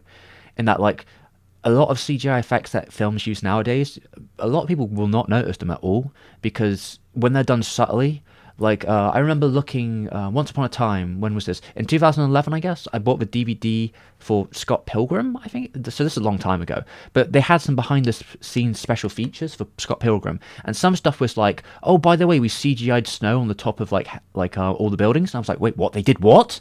So like, there's tons of stuff like just like small things like that where it's just like, yeah, we just added some snow onto the background there. We adjusted that. We moved this over here. It's just like little tiny things like we added more bricks over here. It's just stuff like that, which like you would never notice it. It's not even viable to notice. And even stuff like you'll see like more modern films that had the higher budgets. They just like reproduce a lot of machinery and cars like pixel perfectly in a way that you just wouldn't even notice unless you're really looking, I guess. And if you see stuff like now with LucasArts especially, right? LucasArts has the I don't know what you'd call it, but it's like the bowl. It's like a bowl that shoots out imagery around you 360. I've only seen it used in The Mandalorian. I only saw the first season, but like the way it's used is really effective because the light bounces off the characters. This is the thing. This is the key here for like a lot of CGI. It's about compositing it to the scene to make it feel as it's part of the world. So when you have the lights of like the environment that's being shown around you being reflected on the people in such a way where it's really hard to tell the difference. Yeah, it's basically a complete illusion. Not always, but like if you've got the right stuff happening, yeah. I've always thought like even back in '95, right? Back in '95 when 4C was doing its early like background stuff, which was like moving hallways and other bits and pieces like that. There's some shots in Cannon Fodder, which were like CG rooms. They look really good. Like even to this day, I'm like, yeah, this looks great because it's pretty much what they've done is they've created like a CGI hallway, but they've just added the textures on top of it, and that looks great, even though it's so old. Okay, here we go. Well, I'll attempt to say is that 2D is sometimes cheaper if the avenue of a TV show like Avatar, drawing is cheaper and faster if you have a lot of locations. You mean to draw? Oh, I guess because you'd have to render it all out in CGI, right? I think there can be a lot of factors to cost to begin with too. Like if you've already got the the biggest expense for doing CGI shows would probably be having the computers and the rendering farms to begin with. But if you already have those, it might be cheaper to do a production, because if you've already got like all the materials, like if you've already made the characters and you continue doing a series over like a amount of seasons, this might be what they were thinking Berserk wise, right? That like, yeah, the cost up front for like a Berserk TV show would be more for it to be CGI, but if we can reuse all these models and it's a really long series, we can just keep going, and then the cost of each series will be cheaper.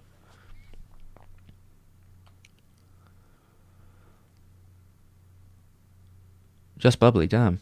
How's it going? You're baking. Baking's pretty cool.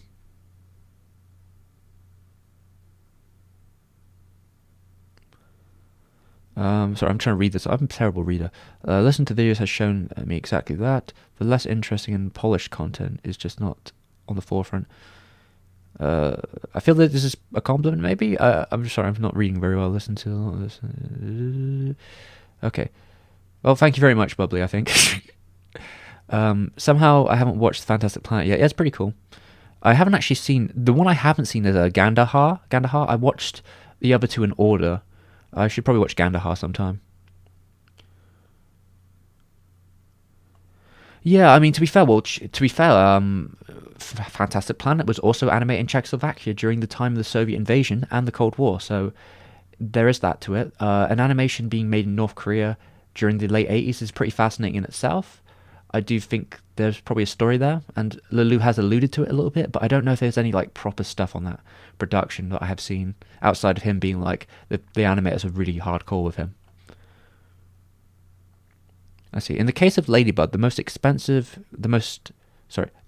of the avenue takes place in the same same place. Sorry, I think that's just a typo. Same place. So 3D is used so it can spend you can spend time and money on the 3D models. Yeah, the 3D models look pretty good.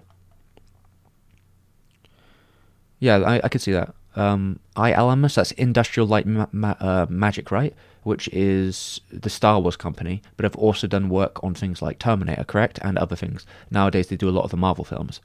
They've always been a pioneer of special effect text. It's not just pioneers of special effect text, though. Well, I guess pioneers. It's just that the people working at ILM are like literally like the biggest big brain geniuses of them all.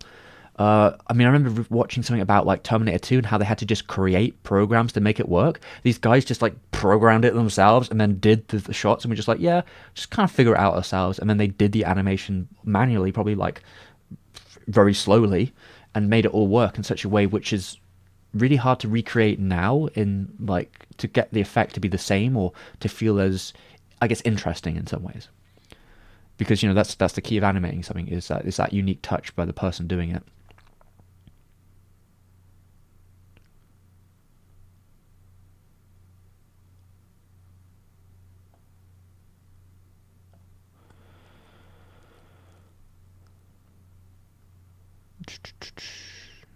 Did I miss right?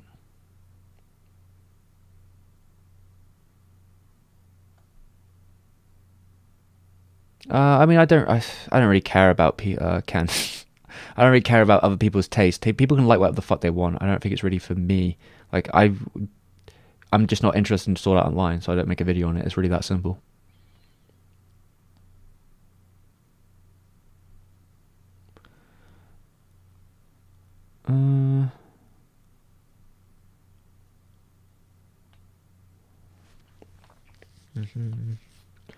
Sorry, where the hell are we?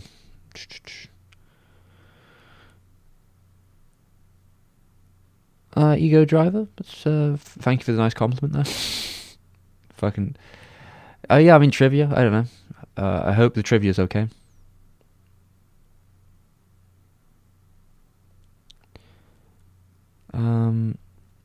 Gandahar is phenomenal. Okay, maybe I'll have to watch Gandahar sometime when I get the chance. Yeah, I heard it was released as Light Years. I have no idea what it was called in England. I don't know if it even got released in England. Because Time Masters, as it's called, I don't know I can't remember the French name. Le Temps de something or other. But yeah, Time Masters actually got like a BBC dub that you can find about. I don't remember if it was on my release or not, because maybe the BBC own that in their archives and haven't done anything with it. But yeah, like the BBC literally dubbed Time Masters, and they released it here. I had heard that Fantastic Planet had kind of done a cult move in England. So like I feel like they were trying to respond to that, be like, oh, this film has done quite well in England, like it's gained quite like a small dedicated following. So the BBC were like, well, why don't we like dub the sequel, like the next one from the same dude? That will probably do us all right. I don't know what happened with I guess it's Light Years or Gandahar or whatever. Don't even know if you can get a DVD for it. Maybe the whole North Korea stuff has made it complicated.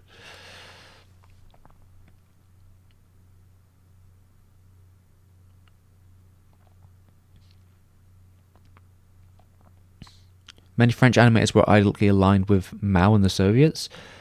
Interesting. What, during the 70s or 80s? I wouldn't be surprised. Well, I know that Leloup considers himself like a Trotskyist. I don't think he's a fan of the Soviets, though. Though he's definitely a Trotskyist. I think it's been said that he is one of those, and he has called himself a communist in some of his behind-the-scenes stuff. But yeah, I don't know. Like he obviously stands at a very particular position on liberalism. A lot of the times, like his whole his whole like filmography is just on like, hey, authoritarianism is bad. By the way, what happened in Czechoslovakia is bad. When they invaded, that was not cool.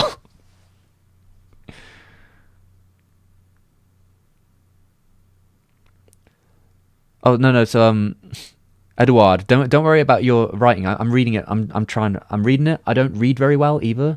I don't put it on you. I would put it on me more so. But like, I get the gist of what you're saying. If you like, don't worry about it too much. I will decipher it, and if there's any clarification, like any points you want to clarify, feel free. I don't really mind. I think what you're saying is interesting. So like, that's cool.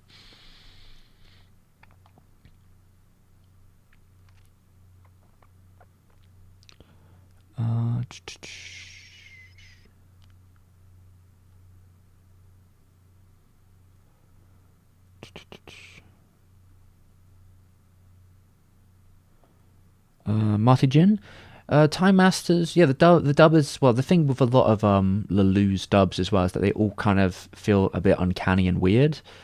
Uh, I certainly remember watching Time Masters and thinking like, yeah, the French was like more natural to my ears, but I don't know French, so maybe that was like the more alien element to it. The dub was okay, but it was very old school. It was what it was. It's what I expected from like a 1982 dub from the BBC. Basically, it was serviceable. It's fine, I guess. If you need to watch it that way, go for it. I don't think most people can though, unless you watch it on YouTube.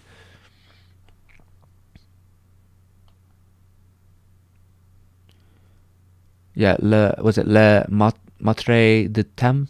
I'm not sure how I say it, to be honest. I can't remember how I pronounce. I probably pronounced it wrong on the video when I made it. Am I familiar with the Italian animator director Renanto Bosito? I don't think I am familiar with them. Let's see. I'm wikiing them right now. What do they work on? Western Soda. I don't know much about Italian animation. Usually, alright. Here's the secret to it all, right? Here's the secret to some stuff. Usually, especially since animation is such a wide topic, I don't tend to talk too much about international animation. I sometimes will here and there, but like, I'm not as familiar with a lot of different countries' animations. Like when it isn't like, I kind of know a bit of British because obviously I live in England. I know some bits about the history because I live here. I've seen it. Some of my friends work in the industry. So like I know a bits and pieces there. Japan, obviously I spent like a long time doing the research, so like I'm more accustomed to like that, although like I don't work in it, so like I can't speak for every individual decision or whatever, but I do know people who work in it, so in those two positions I have those connections. And I know American animation through osmosis, so like when you move to different countries, it's sometimes a lot more hard for me to like know what I've seen, what I haven't seen, or if I've seen anything. French animation a little bit better because of prior videos I've done on it, which I find it also really interesting. Czechoslovakia in animation's pretty cool, from what I've seen, and even stuff like, oh, did you fall asleep, cat? God, sorry, you wanted to go get some food, didn't you? Right, 1 second, guys. Did I watch Count of the Monte Cristo? I've been reading. Well, once upon a time I was reading Count of Monte Cristo. I wanted to read the book before I saw the anime. I've seen a bit of the anime. It looks pretty cool, very aesthetic.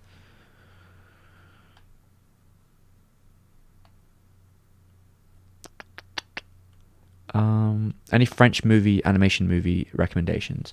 Well, my French movie recommendations would be the ones that I've done on the channel. So, King and the Mockingbird, along with some of the shorts from the creator. Was it Grimmel?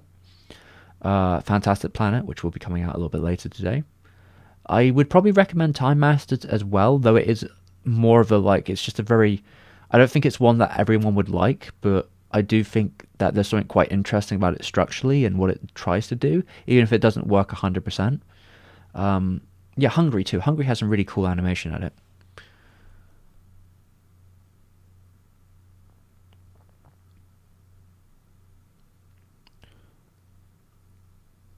And generally, say what you want about the Soviets, right? Their animations, at least the people who worked there for animation over there, did some really interesting work. If it's Norenstein or beyond.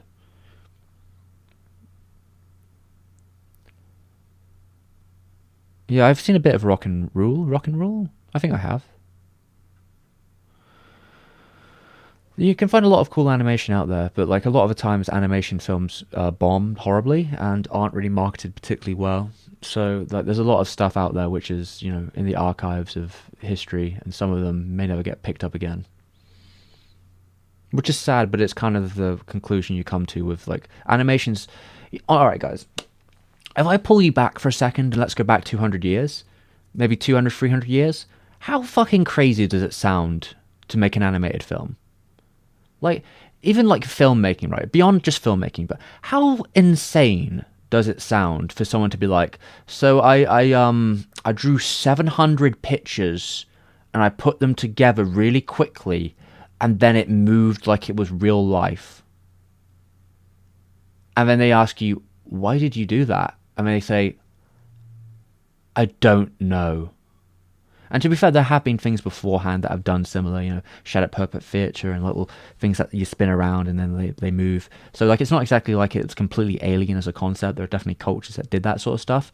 But I mean just the concept of making one which is an hour long, right? Or an hour and 20. It's I drew 7,000 pictures of the last 7 years. And yeah, if you look at them fast enough, something happens. And then sometimes I get a musician to play music next to it and other people to shout at the audience about what's happening. And yeah, it's a little bit, yeah. In that context, yeah, it's a little bit out there.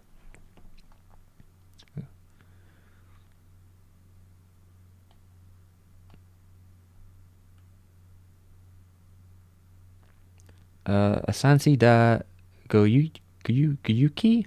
Thank you very much for the kind comments about the Norscan video. I need everyone to watch the Norscan video, so that's good. I need more people to watch it. It's doing pretty well. I hope it keeps consistent.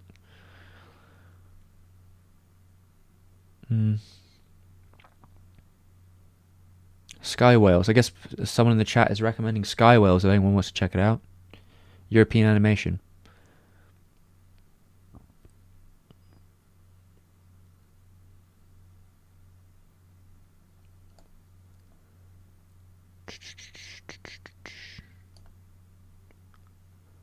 All right. Sorry, someone's Innocence mentioned how do you say it, Gobelins YouTube channel. I've seen some of their shorts before. They're pretty cool. I think it's a group of animators or something along those lines. The one they did, which was the movie one. There was one with a frog, and it was they had to shoot in the golden hour, and they had a person in a frog costume. That short I thought was really cool. Some of the other ones haven't really done much for me, but I appreciate the craft.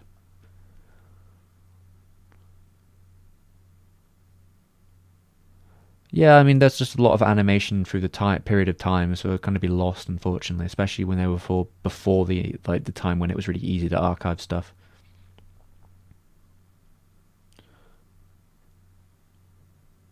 Yeah, if you spin, as Mr. Dreamer is saying here, if you spin quick enough, a cup with some drawings in it makes anime. I mean, makes animation, yeah, makes it move. I guess, the concept of animation is to bring something to life. So the little picture of the cat starts moving if you spin around fast enough.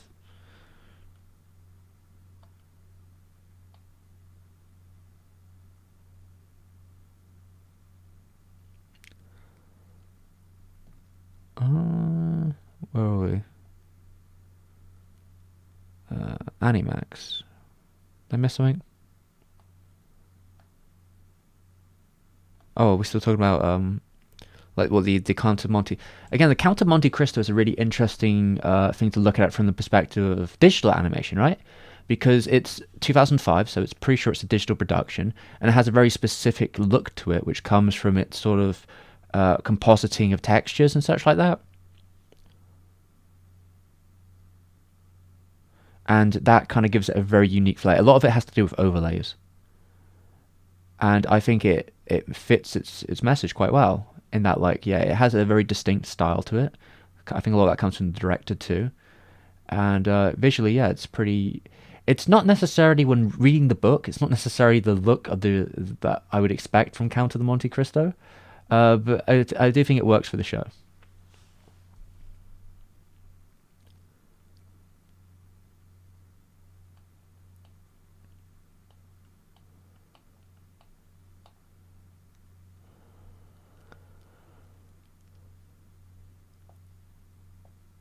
Yeah, it's a Maeda, right? Maeda, Mahiro Maeda. Wait, did he do that one? Because he worked on one of the Animatrix shorts, and also he's like a good friend to the Animax. He's done a lot of stuff in Animax. Did he do the Count of Monte Cristo show? Oh yeah, so he did.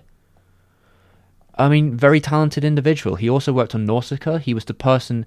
I don't know if anyone knows this, but Maeda is the reason that Arno got a job on Nausicaa to begin with. He's the person that like pointed him towards the ad and said you should go check it out. Like you should, because they both worked on the film, and then they continued to work together for like a lot of different productions.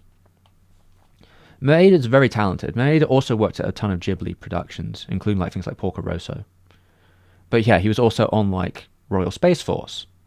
I think he was on Gunbuster too, if I remember right. Yes, Gunbuster.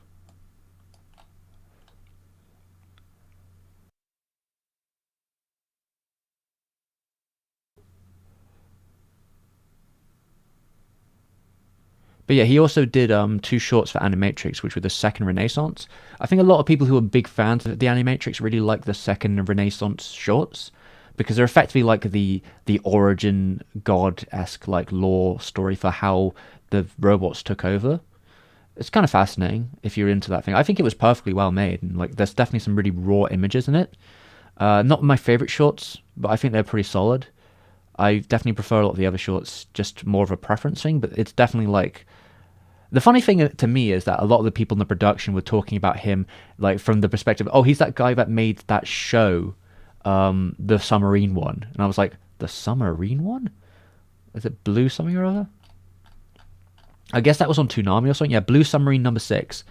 And I was thinking, like, that's what people think about when they hear Maeda's name? Really? I guess from an American context before, like, it became so predominant on the internet, yeah. But yeah, it was just a little funny for me that that's what what came up as, like, their point of being like, oh, it was this guy, the guy that made the submarine show.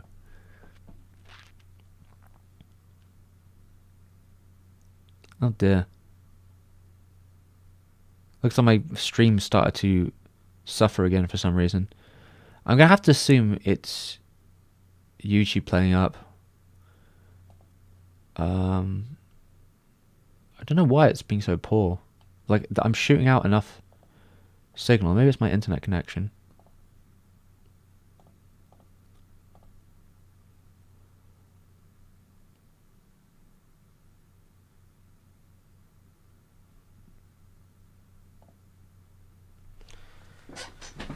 Alright, apologies everyone. Well, this is playing up a little bit. I'll be going to feed the cow.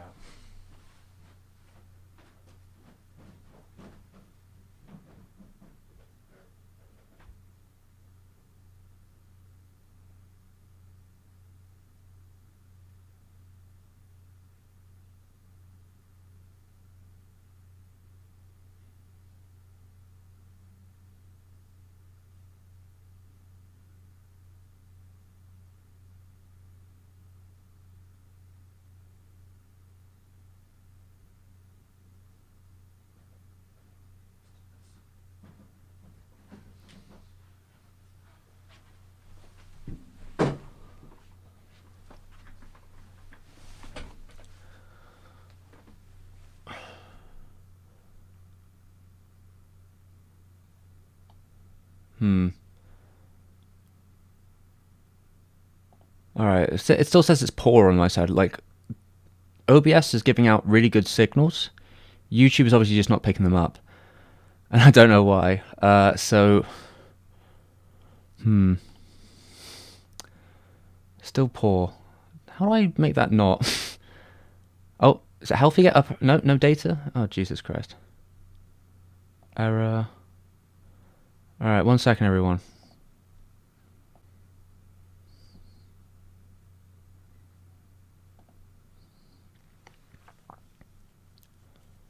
All right. I shut down OBS and reopened it again.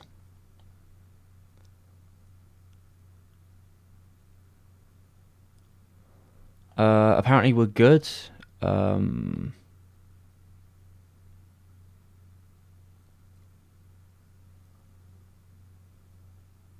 Alright, yeah, so I shut down OBS and reopened it. I feel like it was an OBS issue.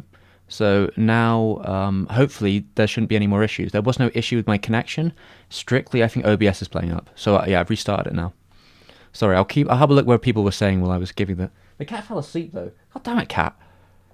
You can't see her, but she's like right here. Wait a minute.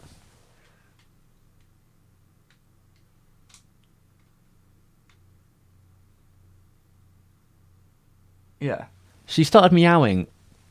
She made all that fuss about like getting me up, and then she fell back asleep again. But I put some food downstairs, but she's probably too. She probably won't go without me like forcing her to. What are you gonna do? What are you gonna do, Captain?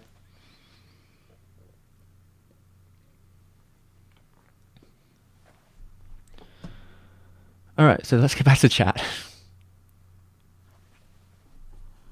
Oh. Too red.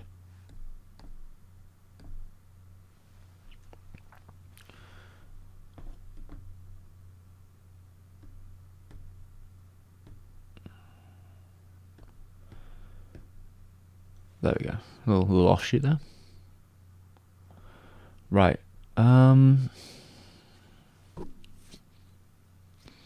Sorry, where were we?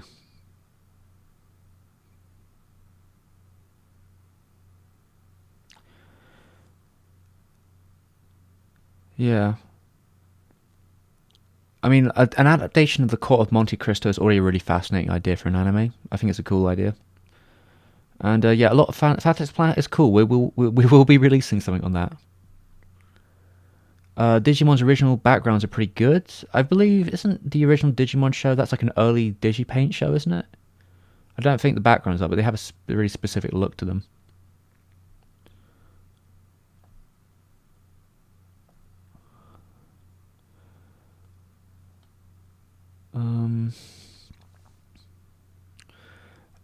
People keep saying Animax. I don't know what Animax is. Was that like a program slate? I feel like I've heard of it, but I'm not familiar with it. Is that American or something?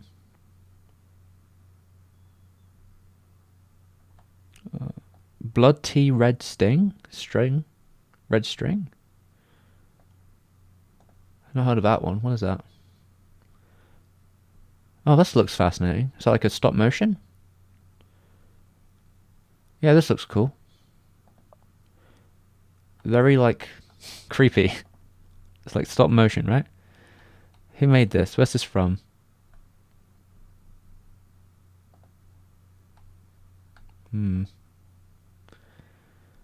Stop motion film from Christine. Can't say the second name. Is this an American film? Yeah, alright, it's an American film. Looks pretty cool. If you're into that sort of style.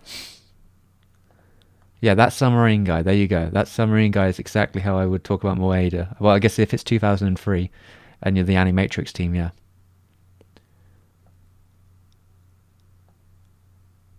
Yeah, I mean, Fantastic Planet, for the record, people. Voyage to October. I don't know this book. Is this illustrated? Is it just the book or is it the illustrations? I'm going to assume it's the book itself. I don't know when this book came out. When did this book come out? 1920. Yeah, well, there's a lot of stories like this. but oh, visually, you'd have to. The thing about a lot of the visuals is they come from Roland Topor, or Tupper, I think it is. Roland Tupper. He's the kind of visual mastermind, but also he's referencing Stefan Wall's book, and Stefan Wall is maybe referencing that book. I don't know. A lot of the ideas and the context for like the world come from Wall, so he might be referencing the prior book. Roland is kind of referencing his sort of illustrative mind, where he defines things a lot by, what would be the word? He defines a lot of things by 19th century-esque illustrations that you'd find in like papers and all this sort of thing. That's where a lot of his look come from. A lot of and it's stuff you might have seen like Monty Python beforehand. I don't think there's any relation, but just there's the cut out stuff, elements, like a lot of the drawings they use in that. Similar iconography. Yeah, it was a chair stream for a bit, but I'm hoping now the connection seems fine. I guess my OBS was playing up, but now it isn't, so that's a good thing, right? Oh, Animax could not survive in India. Oh, sad times.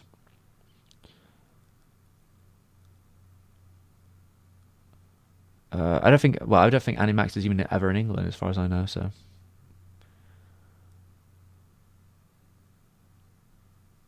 was it like a television show? Oh, sorry. Well, we list the chat. Let me. My other mouse here that I'm using isn't very good, so I have to be careful. Oh, so yeah, it's good on your end. Good. Yeah, I feel like it might be because before I would have thought it was like, oh, my connection's playing up again, but my connection's been pretty good recently, so I have a feeling that OBS was playing up. And if it does it again, all I'll have to do is I just shut down OBS and open it up again, and we might like go dark for a moment, but like it will be better than just hoping it gets better on its own, because OBS was sending all the data. It was doing fine. The amount of data it was sending, perfect. It was in the green. There was no issue whatsoever with it, like on the connection side. So I have to assume it's just OBS playing up.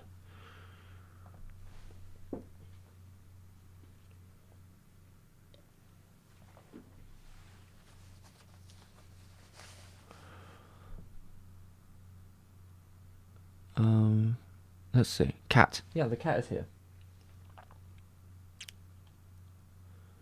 So it's like Animax's cable? It's like a TV show then? Oh, so people watched Standalone Complex on it. Alright, so Storytime in England. There was a channel called the Anime Channel, I think it was, in England. There was a channel that's dedicated to anime for a very short period of time when I was about 16, 15, 16. And it was on like Sky. It might have been other places. It didn't last very long. And on that channel, they did play Standalone Complex, Cowboy Bebop, maybe Planetes, Witch Hunter Robin, maybe FMA. I'm trying to think of all the shows they played. I mainly watched Bebop on there. I watched a couple of episodes here and there of Standalone Complex though. Like there's the one with the giant robot that like goes wild, and it's got like the mind of a boy, I think it is. I remember that one, watching that on television. Yeah, but it didn't last too long, but it was fun. It was fun while it lasted.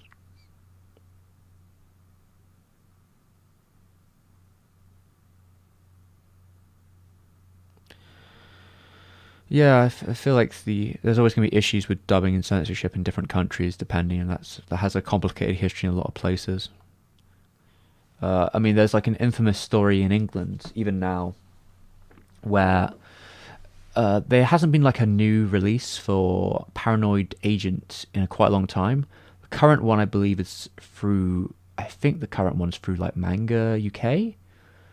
I'm not quite sure, but the British like broadcasting, what would you call it? The British like parental guidance boards or whatever it'd be called. The people who rate shows in England, they removed a key scene in one of the episodes of Paranoia Agent when it first came out, and they've never put it back in. So if you buy a copy in England, there just isn't the noose scene from the episode where the three people are trying to kill themselves. The new scene just isn't in the episode, which obviously means the episode doesn't make a lot of as much sense as it should do in that context. But yeah, and they were asked to comment on it recently after his passing, and they were like, they tried to stand their ground, and I think it's kind of like, oh, fuck you, come on. Like, you already gave it an 18, like, you've gave it, like, an adults-only rating. They wouldn't do this with anything else if it wasn't an animation, because they don't respect animation. That's really what it is. They don't really respect the maturity of animation watchers, or they think the idea of something being animated would inherently mean that if children would watch it and copy it, that's where they're coming from. But they would never put the same stress on a live-action film. Especially one that's as old as that, where there hasn't been like a proper new release in years.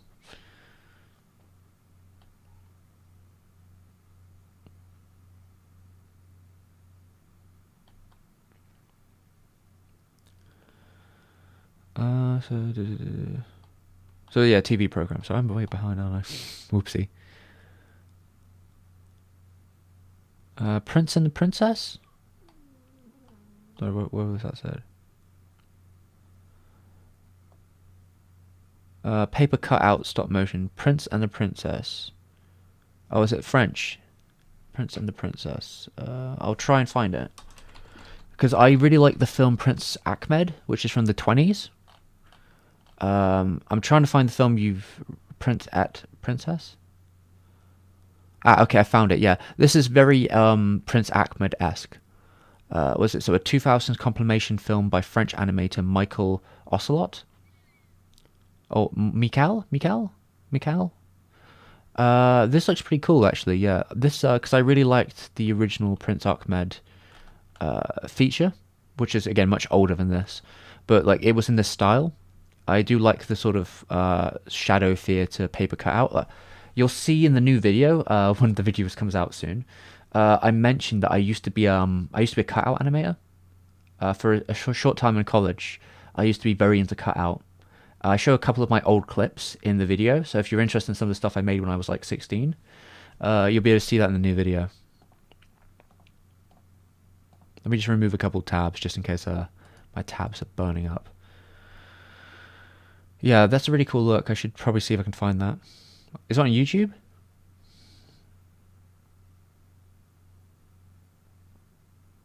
Yeah, so TV that specializes in anime and animation. I mean, any TV show that tried to any TV station that tries to specialize strictly on just anime or animation is probably doomed to fail, especially now. It's just not the landscape for it, is it? I remember the time when like anime stopped being on television and I had to start finding it online, and there was that period of like transition, and that's probably when I was like 12ish. When I was like, oh, I have to watch anime online now because I have to find it places because the TV is just not really keeping up.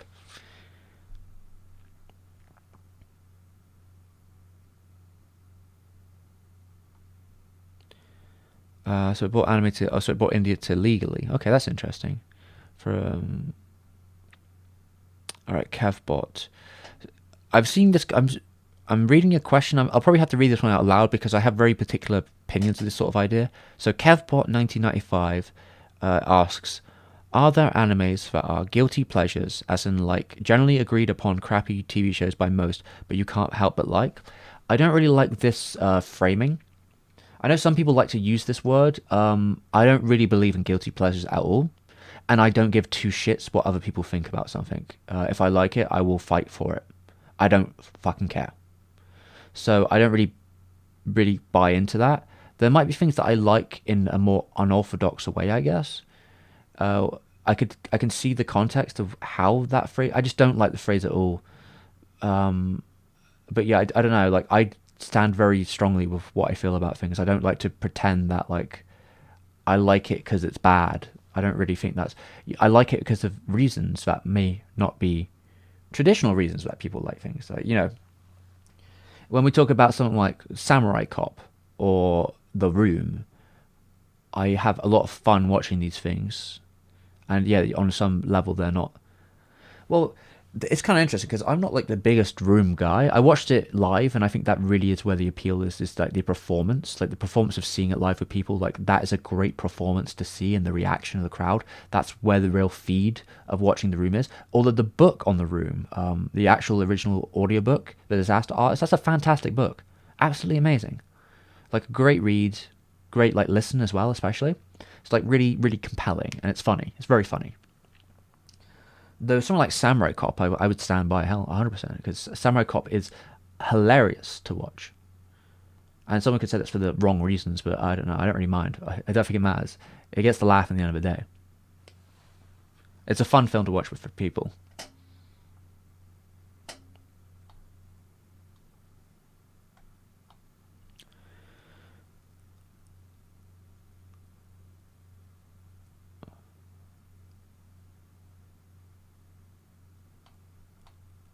Um, Locomotion?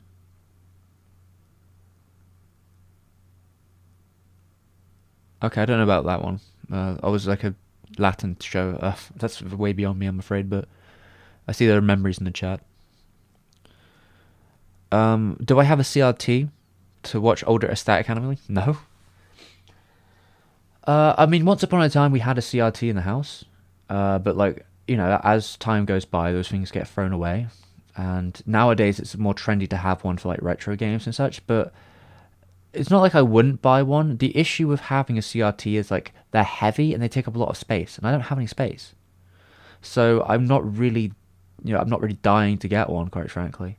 If I had more space, then maybe I would buy one at some point, but I don't really feel the need. They're also very bright, and that burns my eyes. CRT screens are really intense. They are a bit much. Maybe one day I'll get one again for reasons, but I'm not like in a rush to get one, quite frankly. And I don't know. It's also then getting something on the format where you can then watch on there, and I don't. Guess some old DVDs maybe I could watch that way, but I have to like hook it all up. Yeah, it's a lot of effort to hook that all up for that. Like I watch most things on a projector, you know, so I don't think there's anything wrong with watching things on a projector. I think that's a funner way to watch stuff. It's bigger screen. I mean, it kind of uses like the pixel method of a CRT in a way because it's just like dot for dot. But yeah, I don't have a CRT.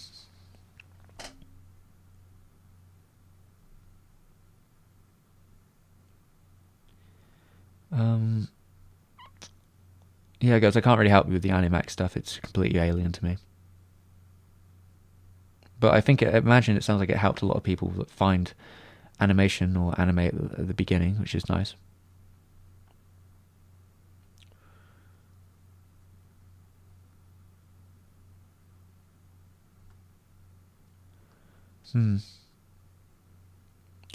Yeah, I don't know. Like the thing with complaints in studios is some studios are very flippant, so who knows?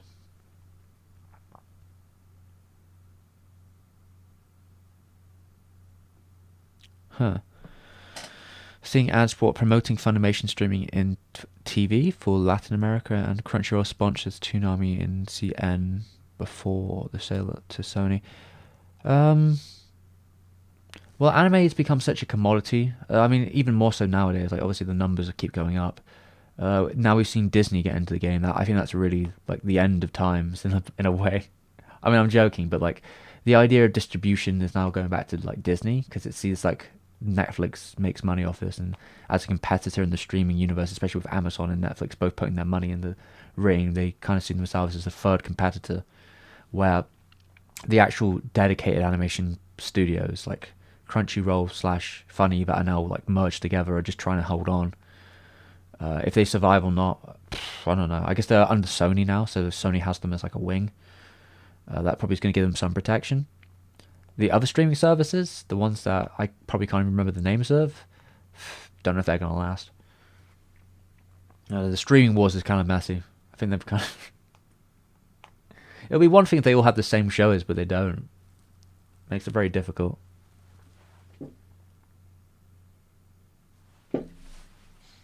It'd be like, could you imagine if like music streaming sites like Apple and Spotify and all that, if they all just didn't have the same like the same catalogs, or like if half a catalog was on a different, Apple Music had all of Kanye's stuff, but then the Throne and JC was on Spotify or something like that. Just like these random sort of situations where you have these big artists like Adele's first three albums, or first two albums, whatever, are on Spotify, but her new album is exclusively on Apple.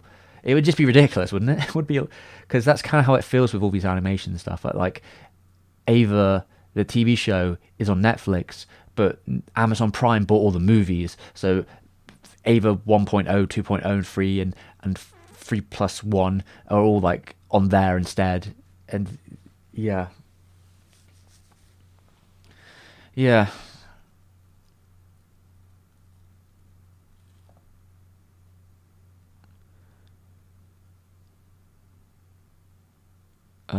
They made, oh, I gotta be careful though. So they made a bunch of new versions with CGI. It's not as bad, but it's not as good as the original.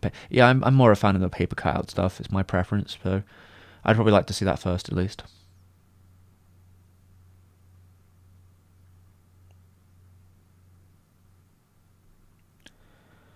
Um, Rocket Chair. In terms of Golden Boy, I think Golden Boy is an excellent show. Golden Boy is like a really fantastic raunchy comedy. Like I don't think it. Why would it be bad? Like what is bad about Golden Boy? Like it's really well animated. It has really talented people working on it. The animation timing is really strong. I think the English dub is really fucking funny. There's just like really good timing and a lot of jokes, a lot of good faces. Animation designs by the person who did Cowboy Bebop. Are we get? I don't know where's the badness. Have you seen some of the cuts in Golden Boy? Like the animation on like the cycling is so good, like with the panning cameras, or like the last episode where it's like the motorcycle versus the, like every episode kind of has its own kind of flavor. Yeah, I think Golden Boy is like a really fantastic raunchy comedy kind of show. I don't see why I would have any reason to be like guilty about it unless you were like a weird like prude, and you were like embarrassed about sex shows. And like, there's probably some problematic elements to Golden Boy, so I could understand you being like, yeah, I can see this why this isn't for everyone, and like, it's kind of like this, that, and the other, and sometimes he's a bit of a creep or whatever, maybe unintentionally so or whatever. But there are like, at the end of the day, like the context is the show. How's it going, Ava? Why haven't I spoken about Sailor Moon? I don't really have any attachment to Sailor Moon besides like I watched a couple episodes when I was much younger. I don't really know what I'd say. Um, I liked what I saw when I was younger, but I don't really know how I'd approach that as a topic. A lot of times when it comes to like why I haven't done X, it might be because like I have plans to do it later. I usually don't cover a lot of TV shows, if I'm honest. Usually because like they're a lot more dense, and I feel like other people, like Sailor Moon's been covered a lot. I generally don't know where I would even begin with it as like a concept.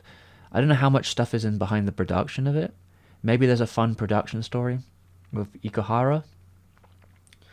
Though like I'm not like a big Ikuhara guy. I think he's very talented, but yeah, I don't know. I sometimes have a very particular vision for what I'm doing with the channel, I guess, and like what I would want to cover.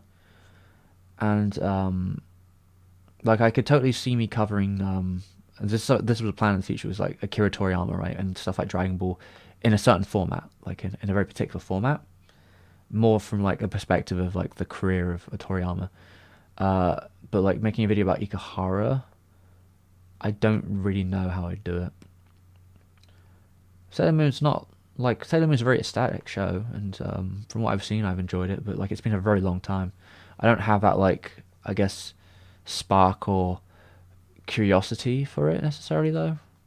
And I think a lot of that does come down to like, when I think about a production I want to do, there's usually a reason I want to do it. There'll be like a context I want to maybe do. Maybe there's like an idea I want to like convey, or maybe I have like an idea of how to approach something I really want to do, and that's why I make a video. Where like with Sailor Moon, I haven't got a clue where I'd even begin.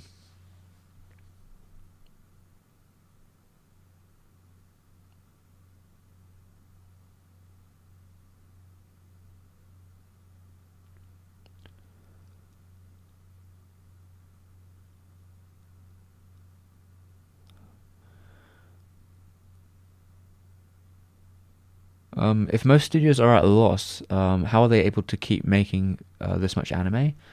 Usually by like borrowing money or like having sponsors that will like fling money at them.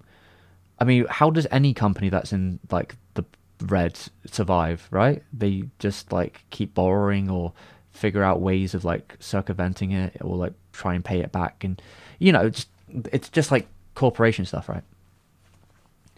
What tends to happen with a lot of these studios is maybe they get approached by like a big distributor like Crunchyroll or Netflix, and they like pay a big nice sum for like a show. This is like the streaming rights. So Crunchyroll or Netflix or whatever, they pay a large amount for like this. Maybe they got a show that's actually popular. This is what usually happens, right? Oh fuck, we're bleeding money, and then like we're making shows. A lot of them, what they used to say back in I think it was 2012 or 14, is that a lot of the anime industry tried something called the shotgun approach. Terrible, terrible approach. The idea is that you just fire out a lot of shows and see what sticks.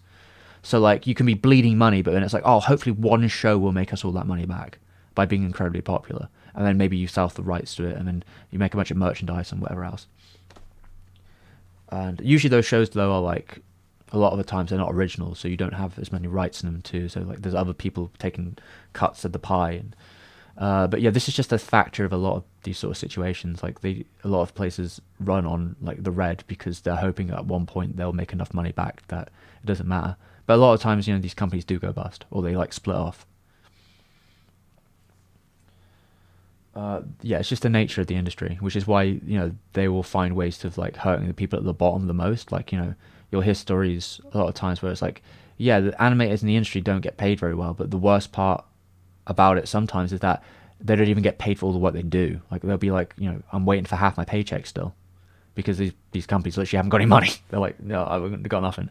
Which is something that even like beloved companies like Trigger fall into. I've heard stories about like when Promare was happening, like they didn't make their money back or something like that at the box office, or they just ran out of money, so they just stopped paying like the animators at some point, which is pretty fucked up. Yeah, and the conditions of you hear bad stuff from time to time. A lot of these companies go that. I mean, someone was mentioning Science Zero earlier. Science Zero also has terrible working conditions usually. It was once considered pretty good, but then like I don't know. As soon as like they have a lot to do, apparently all the things they had in position to like protect the workers, they don't care about.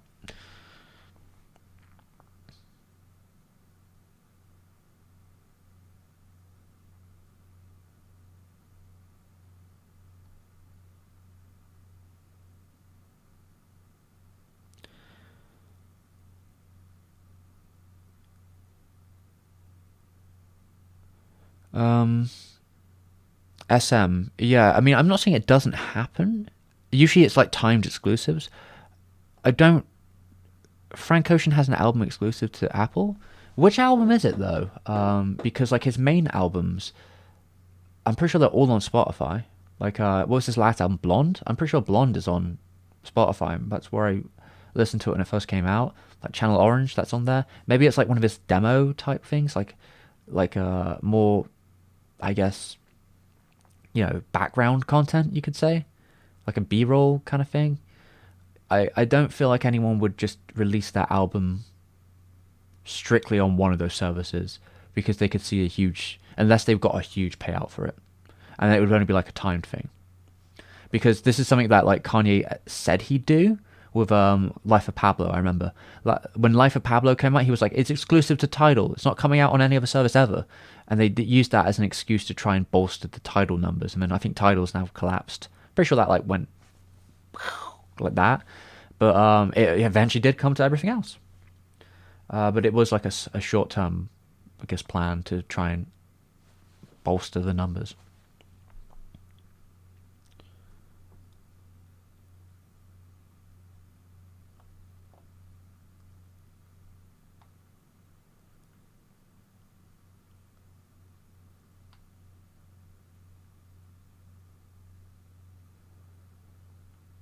Kami-san, I mean, some people would argue that the whole industry, like the whole anime industry, especially the TV one, can't survive no matter what, because it's just like completely unsustainable at the pace, the percentage of stuff they do, and all this other stuff.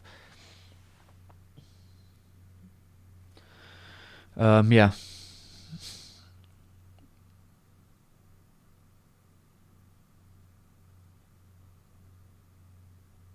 Yeah, production he tried hard.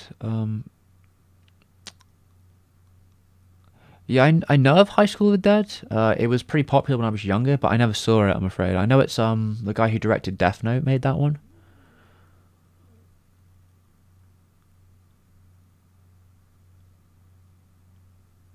It seems like it's intentionally going for something quite grindhouse though, like a grindhouse kind of B movie sort of effect.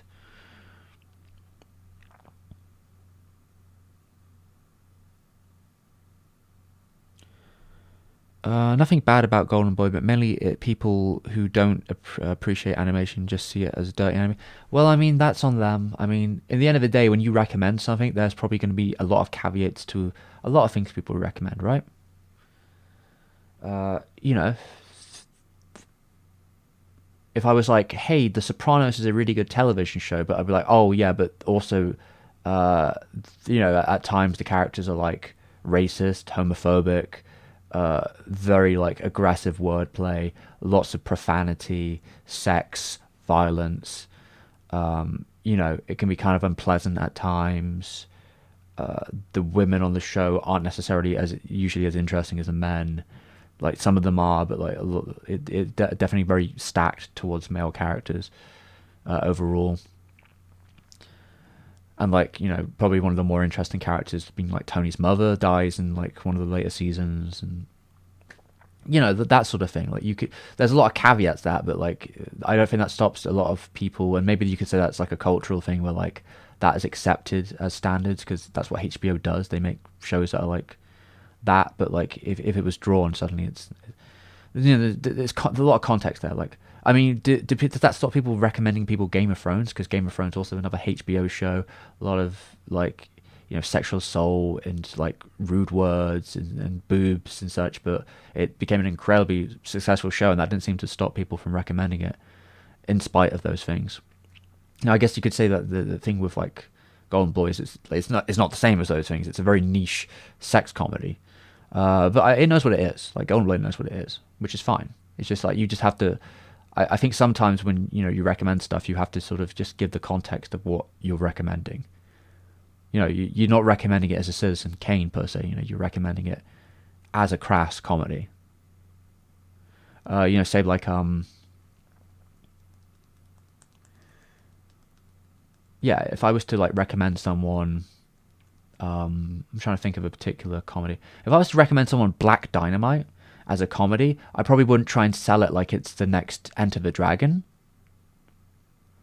I'd probably, I'd be talking about it in context of what it is, which is a play off like blaxploitation movies from the 70s.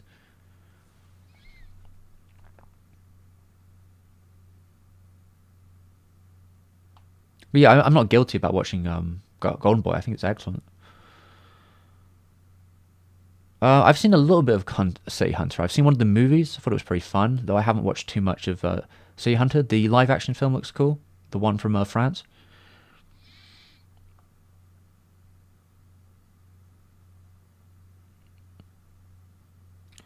Video Go AI AE.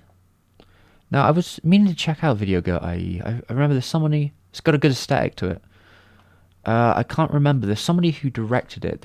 I swear, someone who directed it worked on something else I was looking into. Who is it? So, who's the director on it? Let's have a look. Mitsuho. What did you do? Because you did something where I was like, I had to do it. Oh, okay, here we go. I have. It's This is the guy that directed California Crisis and Giovanni's Island and Musashi: The Dream of the Last Samurai, which was written by Mamoru Oshii. Yeah, he's a pretty talented fella. Also worked on Kill Bill, the animation sequence. He did some stuff on that. Oh, he directed an episode of Vlad Love, Cillian, Video Girl IE. Oh, actually, yeah. Didn't you do some other stuff? Wasn't he like director of some? I don't know. It's hard for me to get it off the thing right now, but he's been around, I'm pretty sure, on a lot of different projects. I'd say talented person. Oh, yeah, did the Digital Devil Saga OVA. Worked on that. Yeah, that's a pretty unique career. You can see some of the stuff. What's fascinating about his career is I know that Giovanni Island uses the same colorist as Ghost in the Shell. He also worked on Ghost in the Shell, so he knows Oshii too. So like he's obviously like an Oshii, like a friend of Oshii's, I would say.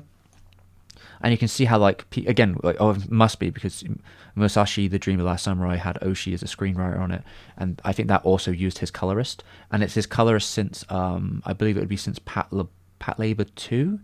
He has a very specific kind of color palette person that he worked with a lot for a lot of projects, and gave like a real particular feel to his work at that period. Yeah, I should probably check that out.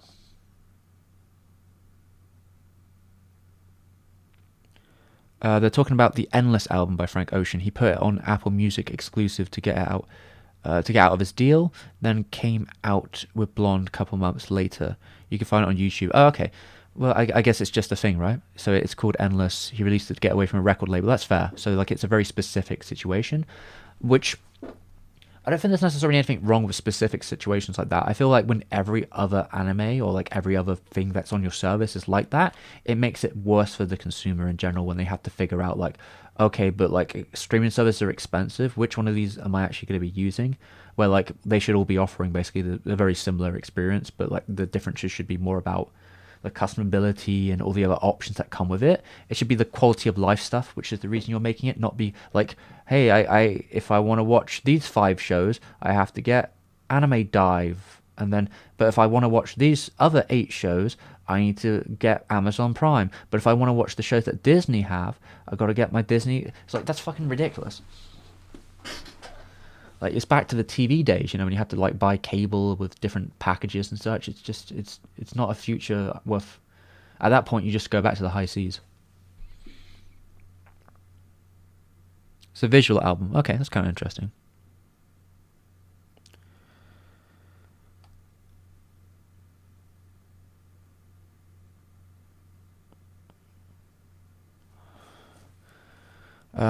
Is it a matter of animators sticking it out for a few years? I don't think that sticking it out would make the conditions of the industry any better.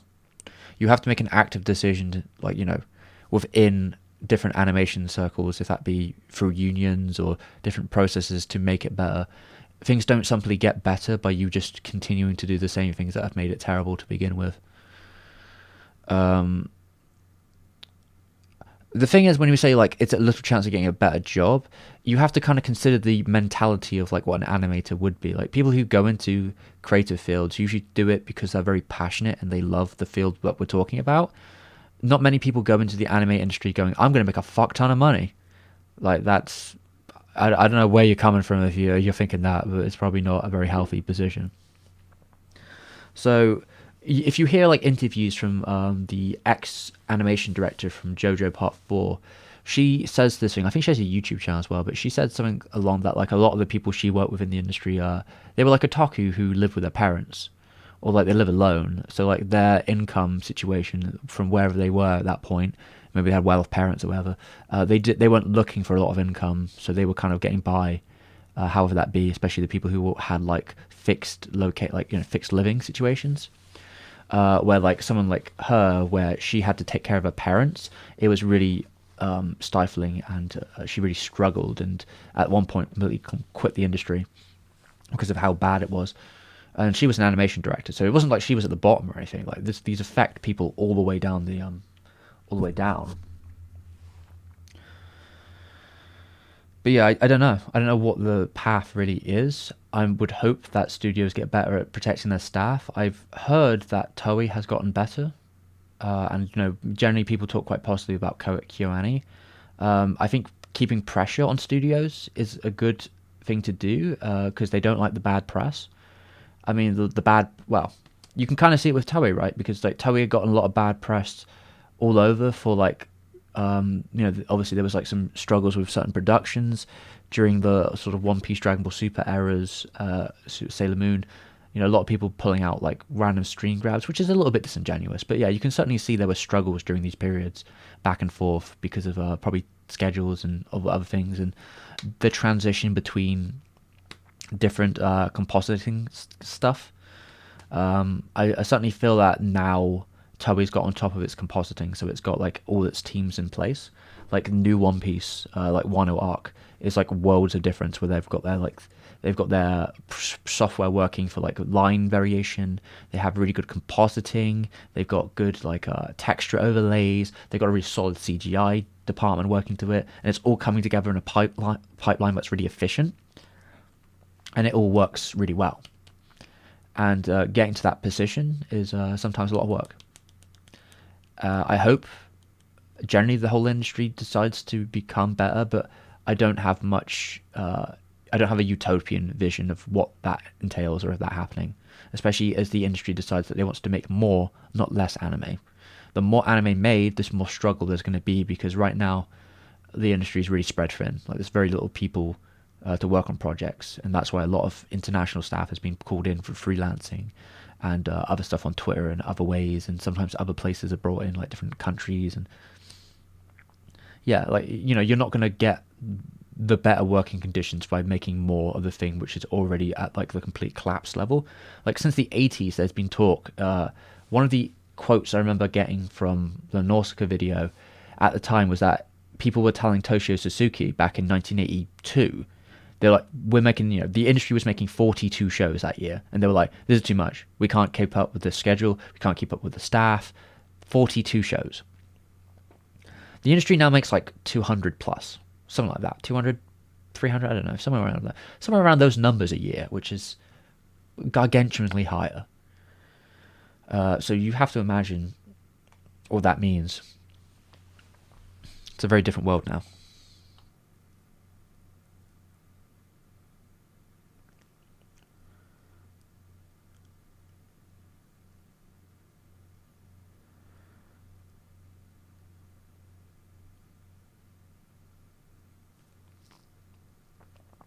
A go-to anime that I can watch over and over. I'm not really sure that I don't tend to like. When I was younger, I tend to like really rewatch stuff like a lot. I don't tend to have the time to do that now. But probably the show I've watched the most on like even to this day, I guess, it's probably like the original Dragon Ball show, because I have a lot of that on DVD, and I have like came back to rewatch it from time to time. Some of that is probably like a very nostalgic thing, but I do generally really enjoy the original show more so than Z and GT and all that. I don't know if there's any other anime shows I can think of where I've just like rewatched them countless times. Like since my adulthood, I guess.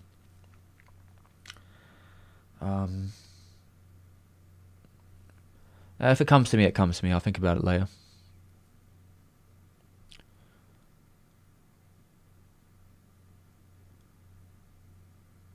Do you think I'll be making more videos about animation from other countries? Only sparingly, because it's a bit of a wild card for me. I like to do more like ambitious productions like that, or like ambitious videos after I finish like a big video, which I'm pretty confident in. Like I feel like the Nausicaa video is going to continue moving at like a steady pace for a good amount of time. So sometimes when I finish a production like that, I'm like, all right, I'll do a video for me, where like I don't really care how good or bad it does. It's just something I would like to do. Yeah, it's like a good like palate cleanser. And those videos, like you really don't know how they're going to do. So yeah, it only happens sparingly, because it's just that's not what we do on the channel.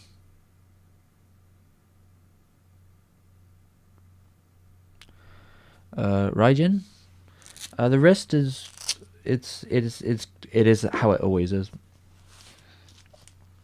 It's going okay, but like I wouldn't say it's perfect. I've had some issues today. I've been testing out recently about like strength training on it to see because I haven't been doing too much cycling recently because it's been so wet. But I've been seeing like where the limits are on like lifting and doing other sort of exercises with it. It's I feel like generally it's getting better, but very very gradually, very slowly. So, but like yeah, I mean I've spent some time with some friends. I think it might have been last week or the week before. I did some drawing with them, just a bit of like recreationally. For me, it was a bit of a test of like how well does my wrist go when I spend, a good couple of hours drawing. Like how does it react? And I did a maybe 2-3 hours before I was like, all right, I probably can't do this anymore, which is okay, I guess. I mean, it wasn't really a lot of pain, but like I made it through that like consistently on and off. I was probably eating dinner as well, but I did a couple hours of drawing without completely collapsing, which is okay, I guess. I wish it would be a bit stronger than that, but I'll take it. I mean, it wasn't like a huge burn. I could have probably kept going, but it had become a bit uncomfortable.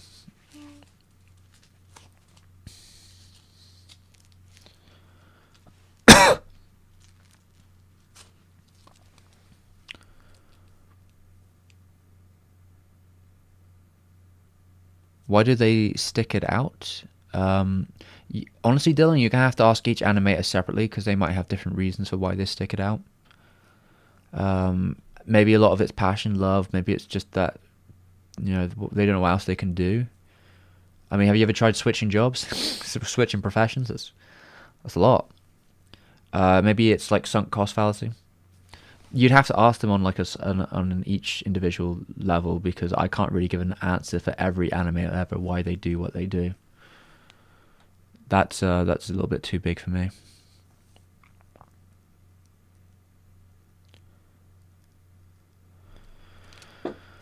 But yeah, the wrist is what it is. But it's going alright. In terms of, I think someone was asking about Patlabor. I think you can watch Patlabor in any order. I don't think the order really matters too much. There is like a proper order, but it's not really that impressive. Kami-san, I really don't get this living with parents thing in Western countries, in Japan and other countries. In India, it's actually weird to move out. It's kind of, I guess it's just a cultural thing.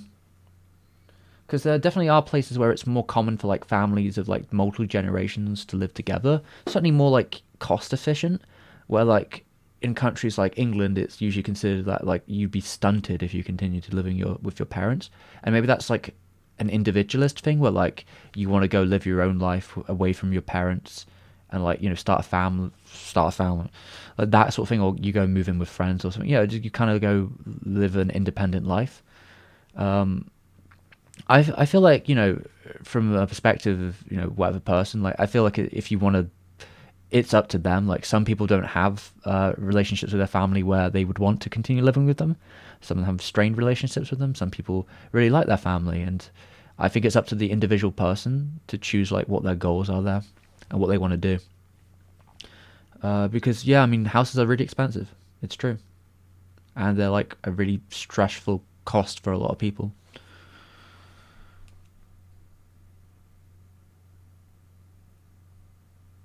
I like Space Dandy for sure, though outside of like when I was making the video for it, I haven't done too much rewatching of it, but I feel like individual episodes of Space Dandy are very rewatchable.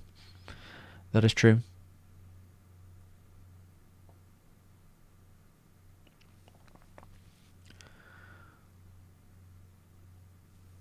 Yeah, I very much like the original Dragon Ball. I grew up, I don't know if it's even fair to say I grew up with it, because I watched Dragon Ball the original show after I watched all the other ones. Like I grew up watching Dragon Ball Z.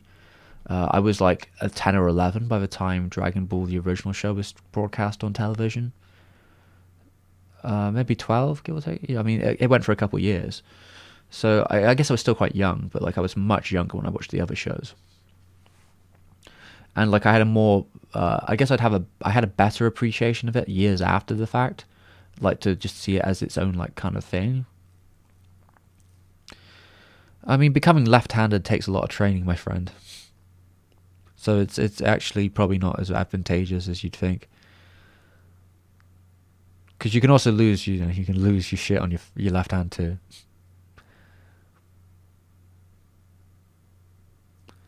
Rocket Cap, I have done drawing streams. However, I've generally avoided doing them recently. Usually they don't get like it's more like the people who show up are kind of like more, it's usually a smaller group of people, because it's a lot more like, it's a little bit more dedicated. But I have done drawing streams in the past, and they're fine. They're a bit more cumbersome. I usually have to get my phone out and plug it in because to have the chat, to be able to read the chat while also drawing, I need to have my phone out or something. But yeah, usually a little bit more dedicated, a bit smaller of a group. It's a bit more casual. I mean, these are already very casual, and it really depends what my wrist is. The reason I've avoided doing them recently is just that I don't want to put any excess stress on my wrist if I don't have to, because I have so much to do for projects. So like if I did a drawing stream recently, like if I do one in the future coming up, it will probably be like, oh, me drawing stuff for a video, and I have done some of those in the past, yeah.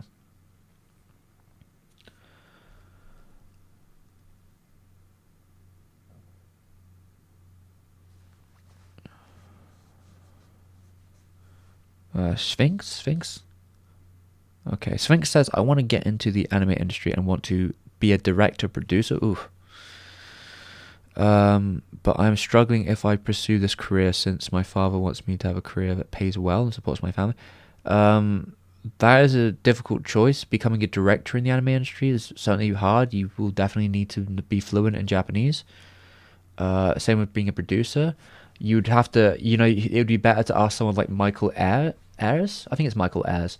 He's like one of the few American producers who ended up being a director of Japanese animation. I'm not saying it's impossible, but it is quite a struggle. But you have to make your own choices in life. For money wise, it's definitely not the career to get in for money, especially even a director.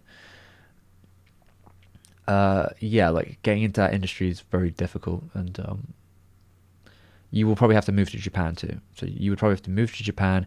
You have to be you have to be native fluency of Japanese. You'd have to then find your way into the industry, however that might be. So there's a lot of factors there.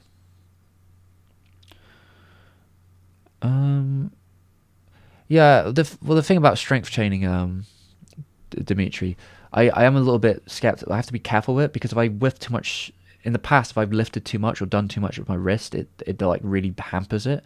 So I have to be very careful about those things. Out of all the things I've done recently, cycling was one of the things that helped the most because it was a very, very soft kind of like body weight sort of extension and movement and sort of dealing with the terrain. A lot of that was that sort of helped a lot with the wrist. At first it really hurt, and now I've kind of become more accustomed to the feeling, and it's became a bit more bearable, and it doesn't hurt as much when I do it. Usually I'm fine; it doesn't hurt at all, and I know how to cycle one-handed when it gets really bad, if it does. But yeah, like I've got to be careful with what I do with it. But there's a lot of it's flexibility. I think it helps too, and stretches and all that stuff.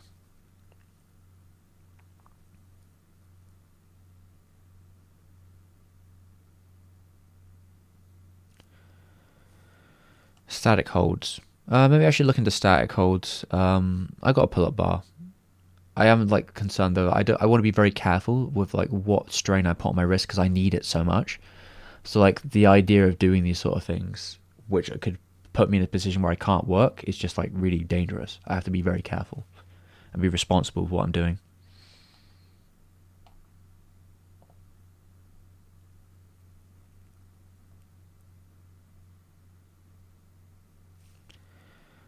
Salo? I never understand what happened to Dragon Ball and Toriyama. I don't really know what in context you're talking about. Like Toriyama doesn't really do much with Dragon Ball anymore. He finished the manga like 20 years ago. He has a writing credit for the new manga, which he doesn't write. He writes some bullet points, but like it's mostly Toyotaro, and sometimes he discusses some stuff with him. But he's like too old to be working on like a weekly manga or anything like that. He has wrote the scripts. He was pretty involved with Battle of Gods at least, and he wrote the script for Broly, and he's writing the script for the superheroes film. But I feel like he's been the most involved with Broly of late, out of all the things. Yeah, Raijin, is it? Sorry, Mr. Sun. I guess I'll say for now, or Sun in general. Yeah, I don't know. It's been over a year. It's been a year and like 3 months. Like I'm not really expecting there to be a huge Like this idea of like it'd be hugely better. Like it's been a very slow process of healing, and it's getting by. But it's certainly like I'm not in like general pain to day, which I guess is something I'm very appreciative of. That I'm not suffering. But yeah, it can sort of be difficult at times. But mainly now, more so withdrawing more than anything else. GTO adaptation. What great teacher Unisaki, or is this something else? It's considered in France as one of the best French dubs in the 2000s. That's pretty cool. Every time I did like GTO. I watched the sub back in the day when I had chickenpox. I don't know if I've told this story before, but once upon a time, when I was about 16, 15, 16, the next door neighbor had chickenpox, and I'd never had it as a kid. I don't know why. I don't know why my parents didn't get me to have chickenpox, because usually you get your kids to have it when they're quite young, so like it's like less extreme, and then you're unlikely to have it again. When you have chickenpox when you're like 15 or 16, it's pretty fucking nasty.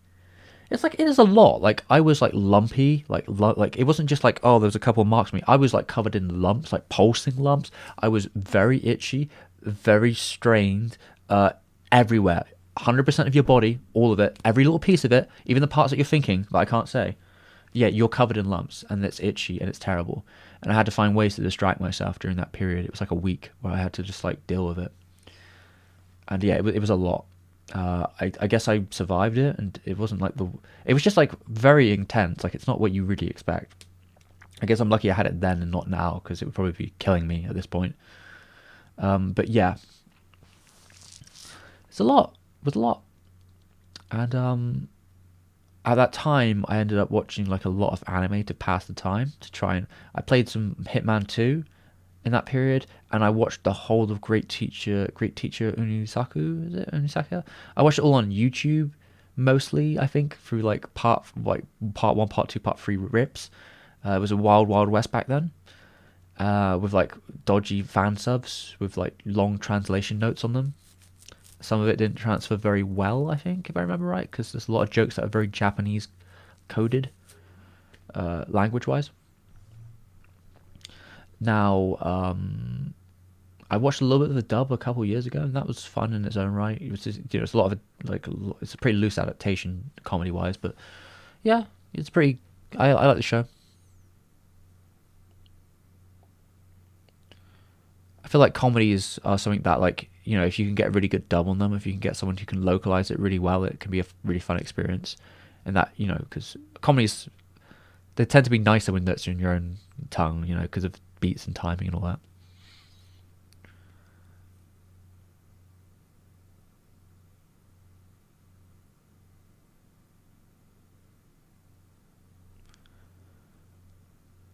Reading the manga for the first time now that I'm 34, I'd give it a 7 maybe. Well, I mean, rating scores are relative, so I whatever. Okay, cool. The manga itself is a pretty interesting piece. I mean, like aesthetically as well, like composition, strikingness, energy. It also depends how far you're through the manga as well, because I feel like the manga gets better as it goes along. My favorite arcs are probably like King Piccolo and like the Piccolo Junior sort of era.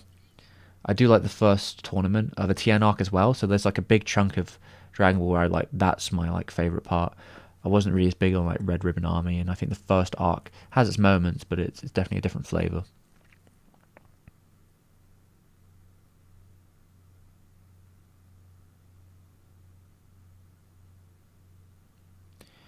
Bera, I've said this before, but I don't watch shows that are airing currently. I don't have time.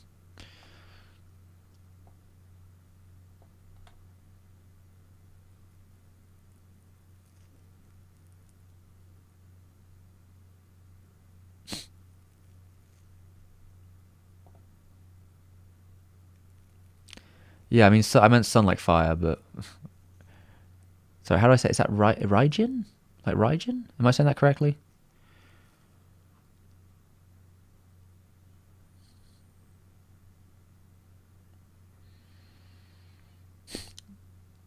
Georgie turning 20 tomorrow. Well, congratulations. You can join the 20 party. I don't know. it is what it is.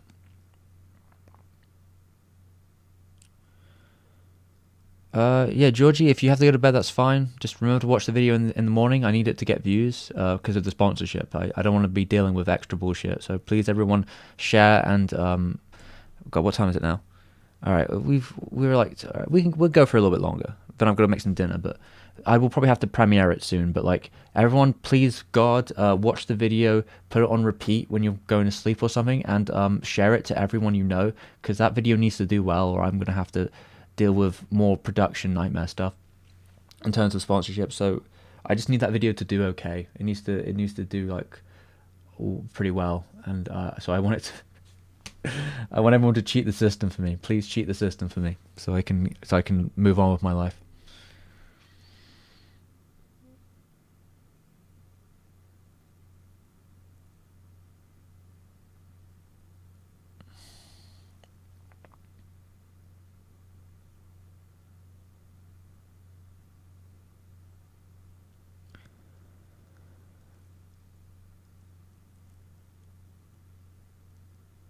Static holds. As in static holds like on the bar? Sorry, Dimitri, are you talking about like holding myself up on the pull-up bar or something else?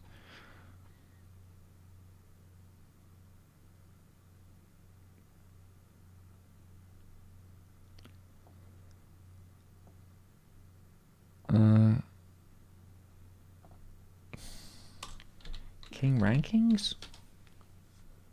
Oh, rankings of King. Rankings of King? Ranking of Kings? I think I saw the trailer for this. I like the look of it. I wouldn't say I wouldn't call that Ghibli personally. It's a little bit storybook. That's what I would probably say. It looks fun. I just don't have time to watch it. Especially not on a week to week. I don't like watching things on week to week, to be honest. Would I watch it ever? Maybe sometime. What studio is it anyway? Wit. Oh, is it Wit? Okay, that's... I guess Wit's doing something interesting there, so give him credit for that. Where were we?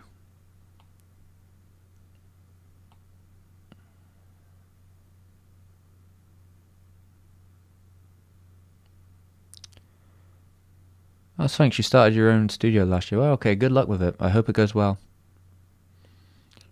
It's a difficult profession, let's put it that way. You'd be better off working on things that aren't TV anime, quite frankly, if you want to get paid.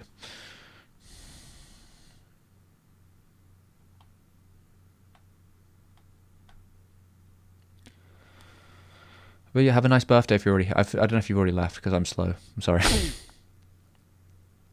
Yeah, rest in peace watching anime in parts. That was the real one. Oh, the goblins. Yeah, I think I've seen that. Is there the YouTube channel we were talking about earlier, Eduard? They look pretty cool. I saw some of their animations.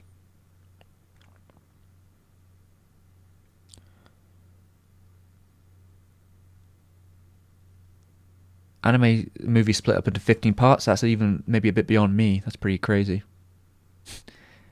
Yeah, Ava clip. Congratulations, everyone. Congratulations. Congratulations on the 20. Episodes divided in 2. Now that's madman stuff.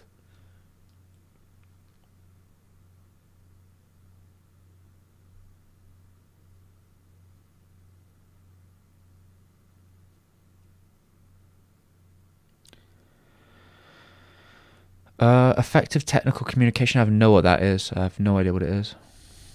I don't recall if we had that at my college or not. Thank you, Rajan. Show it to all your friends. Make them all play it at the middle of the night on repeat. Yeah, I need everyone to cheat the system so I could survive another day without talking to sponsors. Oh, 0.25 speed. I don't know, like muted from not the YouTube video, but from your PC or whatever. However that might be. I don't know. Yeah, cheat the system, everyone, please. How well is well? I need to make sure the video gets 90,000 views in 30 days. I don't know if I'm supposed to say that, but well. Oh, I put the food down for you, cat. I put the food down for you. I put the food down for you. I put the food down for you. It's downstairs. It's already down there. It's already down. You just go downstairs and you'll see it. 1 second. Go downstairs. Go down. It's already there. Go. You don't need that. Go.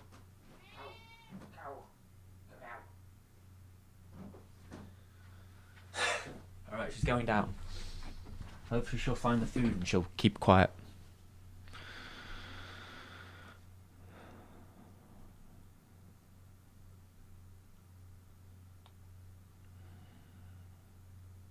Hold your own body weight for a short period. Okay, I'll keep an eye on it. Yeah, the video should come out as soon as we end the stream. I'll edit the settings, so it will start just as we end.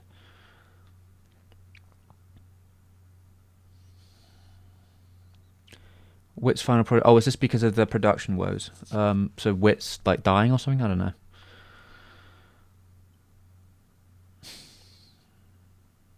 Let's see where we are.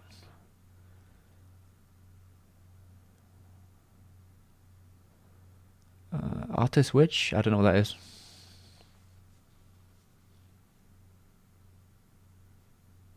I didn't think you were Japanese, Raijin. I don't know if you're referring to me. Fellow Brit, fair enough.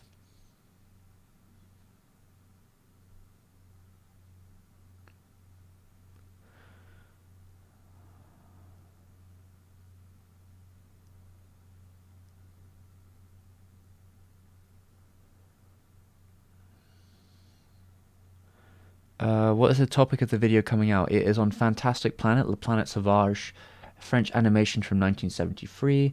Very strange, out there. Made by two very particularly collective individuals who are both characters in their own right. Has a very strange history in terms of its production, and the movie itself is probably one of a kind. That's what I'll say.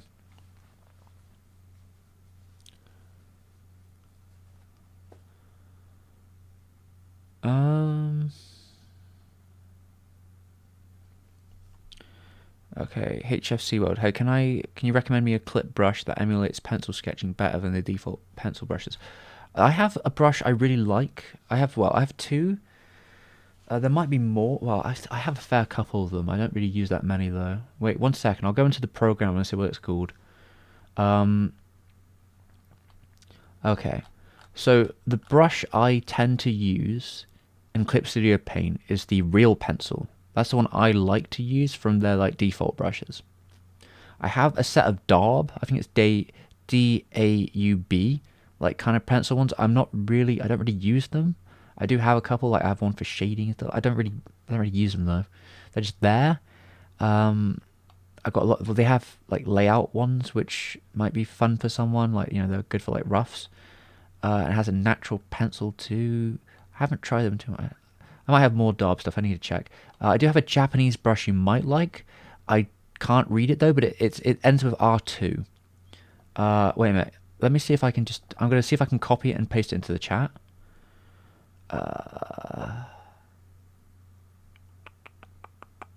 Custom.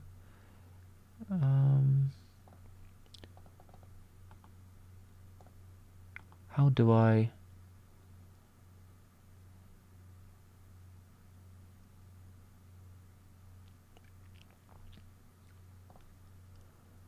Okay.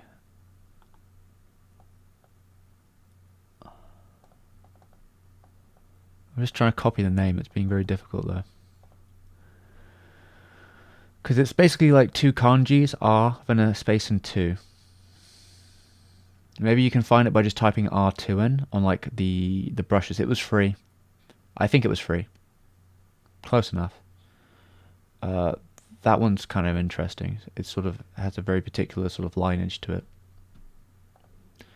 I don't know. I can't fucking copy it. You have to go from there. You might be able to find it just by going through the settings.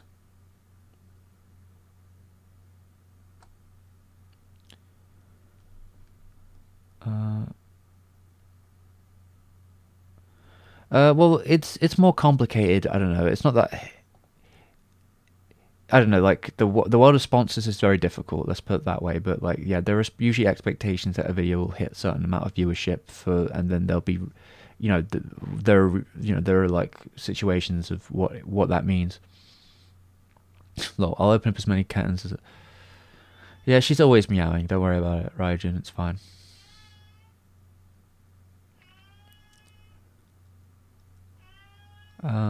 So you use one called Intoxicate Pencil Set for pencil. I don't know that one. I'll have a look into it. I'll have a look into it later. Yeah, the one I think you might like is R2, but like there's some Japanese characters in front of it. Pencil and thingy adjustment.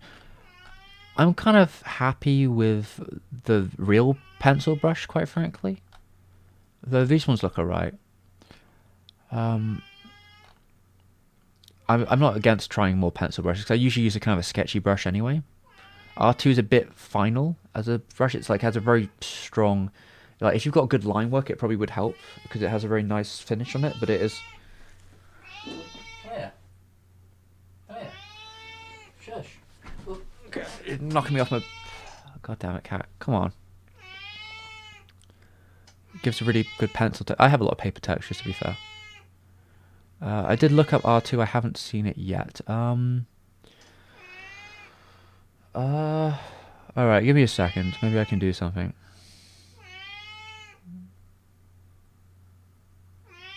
Yeah, the Control C thing wasn't working. Maybe if I go into the assets for Clip Studio assets. It's R.space2. R.space2. Okay, maybe that didn't work, so let's try that again. R2. And maybe I can go. There's only 60. Okay, there's an R Ink 2. That's not what I'm looking for, though, is it? Oh yeah, I think it's here. Yeah, it's right at the bottom. Pencil art. Wait, I'll put it in the chat. Actually, I can do that. So here you go. Pencil R2. That's probably what it says. It's a free asset. I'll put it in the chat now. There you go. Can people see that? Can people see the link? That is the R2 pencil. They are always very noisy. That's true.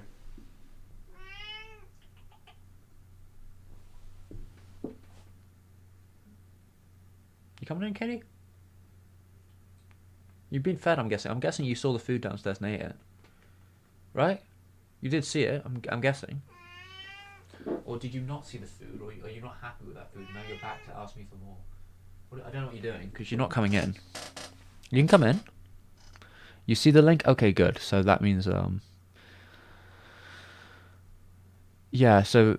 HFC, that is the brush I sometimes use. It's quite strong. But it's... I've seen some people do some good work with it. It might be a good final brush. Like if you want to sketch with a different brush and when you go over it with a final kind of line, like a final pencil line, that would be the good one, I think. It depends how it works with your lineage. I feel like my brush, my tablet sometimes doesn't really... I don't know if that's something that you have to set with Clip Studio Paint, like like setting like pressure sensitivity and all that. I don't think I've got any of that on in terms of like size or opacity. Maybe I need to set some of that things, just because yeah, it comes out quite blunt, that one. Yeah, I mean it's free, so give it a go, see if you like it. Yeah, I guess at some point I need to actually have some food. Just like you, Kitty. Did you eat the food I put down for you? I mean, I did put it down, so you have no excuse not to have ate it. But you also were like blind as a bat, so maybe you didn't see it. Or maybe there wasn't any toppings on it, so you didn't bother eating it. Because you're a difficult cat. She is very difficult. Alright, what time is it now? Alright, so I guess when it gets to 10 for me, so in the next 20 minutes, I'll end the stream and premiere the next video. I think that would be the best way of doing it. So give me a second. I'm gonna set some stuff up. what I'll have to do then, I'll set up. I'm gonna go on YouTube right now. I just saw my own thingamajig. Okay, what I'm gonna do, I'm gonna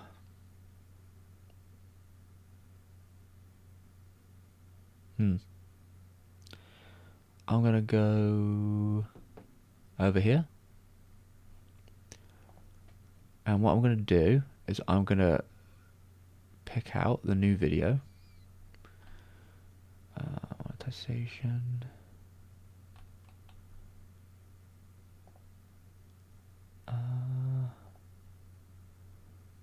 Let's remove that. There we go. Continue. So what I'm going to do is I'm going to give the details to the new video. So I was just fixing the ads on it. Oh, save. Oh god damn it, it's playing up a bit. Yeah, I mean she's a sweet cat, but she is a little bit. Yeah, she's a little bit of a handful at times. It does have sharp edges, so maybe that's good. I hope it does you well. So I'm gonna save. Yep, saved. And what I need to do now is it is currently set to unlisted. So what I'm gonna do, so I'm gonna set it to set. I'm gonna set it as set as a premiere. I guess I'll schedule it. Set as a premiere schedule. And what day is it today? 24th. So 24th at 10 p.m. Done.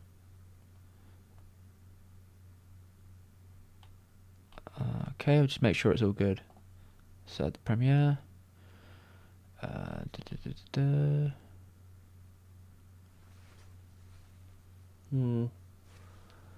Okay. Yeah, I feel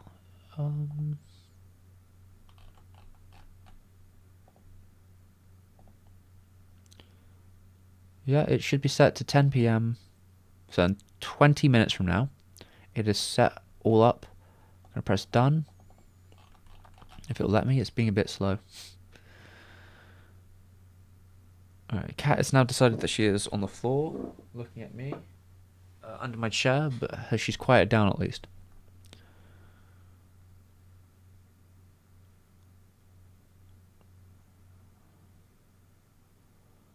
I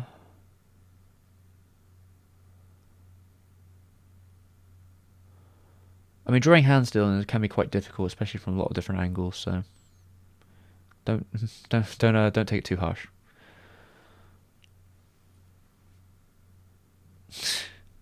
Edouard, thank you very much for the kind situation. If you know a lot of French people that like Fantastic Planet, I assume it must have a following in France that's pretty dedicated. Give it to all of them. You know, and then they can like complain at me in the comments about my terrible French if I use any. Because even like comments that are complaining about my bad French are still engagement. So she was fed. I let some yeah, she does like being near me, I guess. But yeah, she should have ate. I left food downstairs for her. She should have ate it, but I don't know. You know, she can be a bit fussy sometimes. Right, is this working now? All right, save. There we go. So now, all right. So now that's set up. What I got to do, I've got to go into amazing content here for me. I'm going into my settings here. Now you can do a redirect. So I'm going to redirect right to the end of this video to the beginning of the weirdest animated movie. So here you go. So don't leave the chat. All right. If you want to watch the video, as soon as I shut down the chat, you can stay in the chat and it will send you straight to the Premiere chat. So you get shot right there. So we're not done here yet. But yeah, soon enough, I will be transitioning to the next chat. And then if you want to see it, it will be all set up.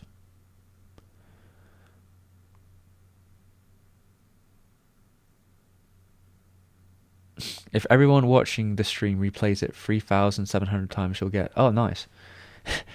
Yeah, so if everyone's willing to replay the video 3,750 times on repeat for the next month, I don't know how many views you'll get a day out of it. Yeah, if you're willing to do that, then we're sorted.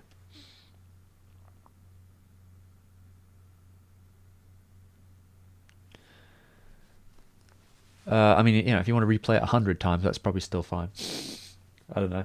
If you're willing to do that, go be my guest. I'm not going to force anyone to do it, but it will very much help with the video, because I have no idea if it will pick up any steam whatsoever. I can never tell. I'm really bad at telling what videos will do well and which won't. This one, some of my videos haven't been on like anime, like the several I'm talking about. Oh, I also did a video on the Thief and the Cobbler. I think that's the only British Canadian video I've done. But like Thief and the Cobbler, the video on the King of the Mockingbird, and the video on the Time Masters. All three of those have done pretty well. King of the Mockingbird one I think has like 300,000 views. The one about King of the Mockingbird, 150, something like that, and the Mobius one, the Time Masters one. From I remember when I looked up that on YouTube, there was like one other video on it, and my video is now the most viewed, and it's like almost 60,000 views, and that's a very obscure title in comparison to Fantastic Planet. So I'll take that, I guess. This video is a bit longer than that one though. I think this one's about 18 minutes long.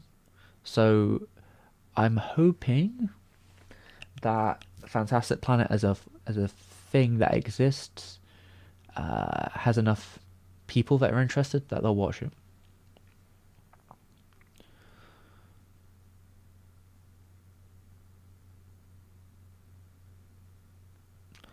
The Holy Pig, I don't think that's actually true. I don't think premieres ruin long-term recommendations on YouTube. Not that I've seen, because I've seen a lot of my most popular videos recently have been premiered, and it didn't seem to affect their long-term performance at all. Some people say it might affect your short-term in terms of like the first hour or whatever. When it's premiering, I'm not sure if that's even true now or not. I don't. Maybe originally like premieres hurt videos. Nowadays, I don't see it. Usually, the benefits of a premiere outweigh the negative sides. That's what it seems to me, at least. In that, like, the benefits of a premiere is sort of like the community side, and like that you can get donations from the video and stuff like that, and it kind of creates a more like hype cinema situation with people reacting in real time, and I think that in some way may make people more passionate about the process, and that might get them to share it more likely and all stuff like that. Hard to say. It's really hard to say, but that's how I feel. I feel if you make a really long video, I'm not really huge on like premiering short videos, but like if you make a long enough video, because I'm streaming now, this video's like 18:18. So I think that's long enough for a premiere. But yeah, like if you make really long videos, I think premieres do seem to me they seem like they are a better way of doing it than just releasing it full on. But I don't know. I'd have to do experiments to see if there's any huge difference, but I haven't seen any. Like I said, my most popular video in the last year and a half was premiered. A lot of the other videos I've done recently that are like really popular, even if they didn't start popular, they were premiered. So I'm not noticing it.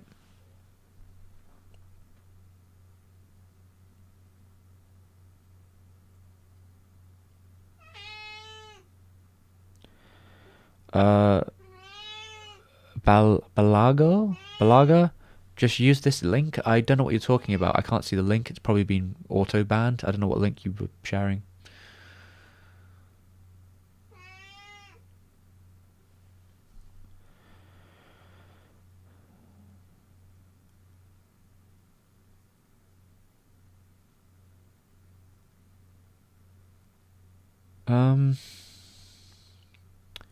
Sulq? I'm not sorry, Sulk. So this is the part about YouTubing that really makes it feel like maybe it wouldn't be the most inspired profession. No, I don't agree with this at all.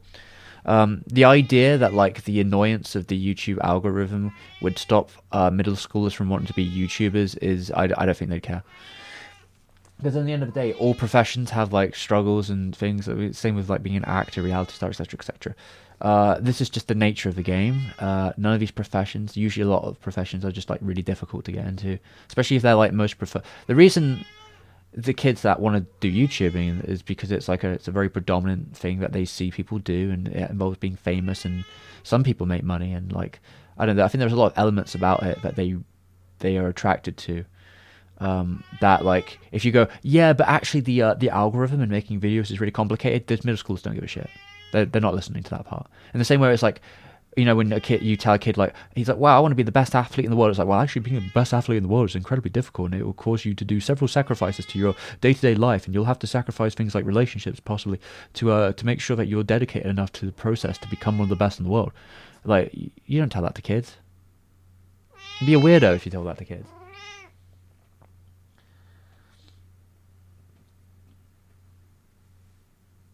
I mean, I said this, someone would have probably said the same to me about being an animator, right? That like, or like an artist. It's like, well, being an animator and artist, you're not gonna get paid, and you won't be respected, and like it's really hard as a profession to make it like something that you can do for a living, which I heard. Though it didn't stop me from going to university and studying illustration and all the other stuff and doing animations and such.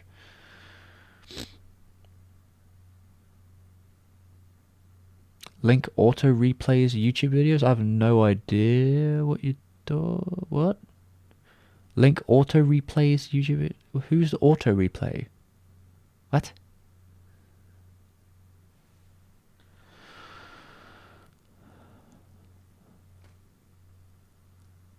Okay, Rage. If you've got some housework to do, that's fair enough. It's nearly 10 p.m. for me as well.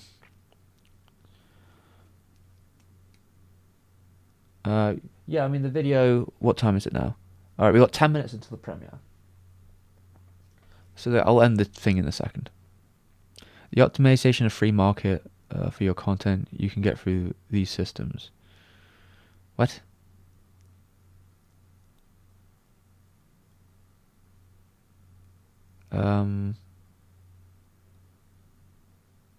Auto lit. Oh, is the link auto replays YouTube videos? Oh, okay.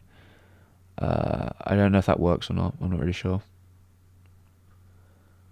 Who's the character in the thumbnail? I believe it's the main girl from Fantastic Planet. I forget her name. Tear? I think her name is. Her name is Tear. Main blue girl from Fantastic Planet. Or like main for the beginning of the thing anyway.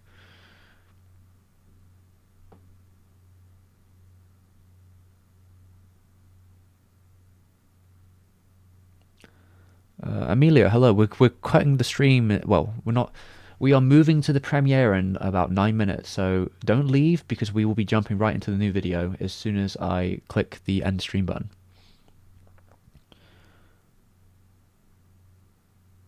Showing how to put I know how to put videos on loop though.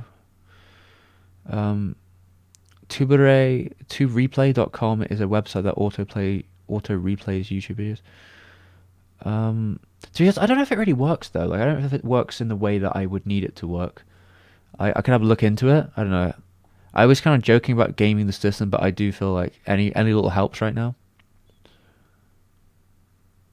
I don't know why you would need to replay a video without pressing replay. You can just loop it. You can just right click a YouTube video and type loop, and the video will just play all day without you needing any help doing that. So, not sure what utility that has, but oh, okay. Did I address it? Okay.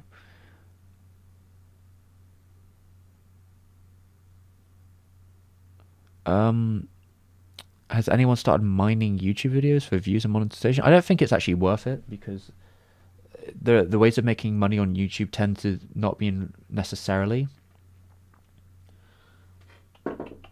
Kitty cat, kitty cat, kitty cat. Yeah, I feel like the way to make the way to make money on YouTube does not involve mining views by repeats and such like that. There are other ways that are more effective.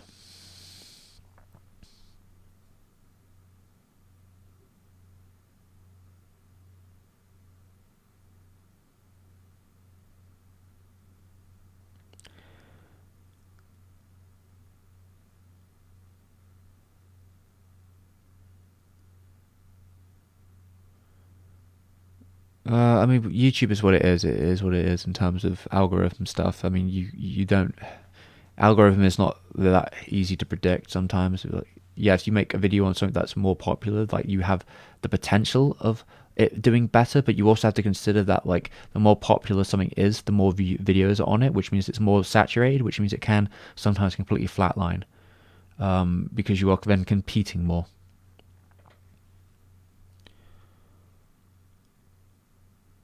Yeah, if you just right click a YouTube channel, a YouTube video, you can click loop and it will just replay forever.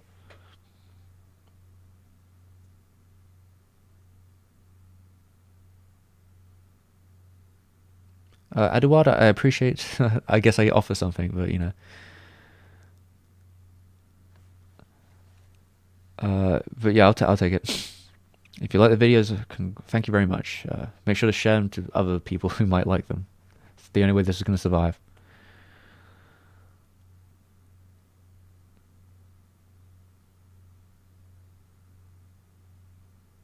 Yeah, I mean NFTs are just fake. That's just like, I don't know. Same with crypto. Crypto and NFT are like fake stuff for like psychopaths. But yeah, I guess it's just sign of times.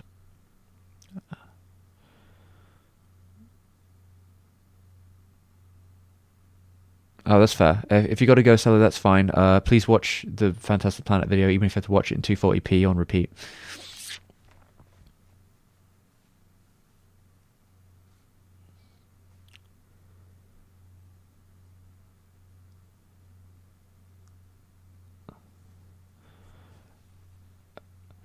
I mean, I've seen Exit through the gift shop way back in the day. I don't remember much about it, though. Like, yeah, that the rich yeah, but rich people just like control the art market. Is I don't think it's like any new information. How they do it, I think there's been talks about it. But yeah, it's that's his own discussion. Can I give us the last gamer before the video starts? Gamer. Wait a minute. I need to tap the screen. I need to tap this enough to change the color of it. Gamer. Drop my orb. Folks, don't drop your orb. The orb is sacred. Do not drop it, because you will break it.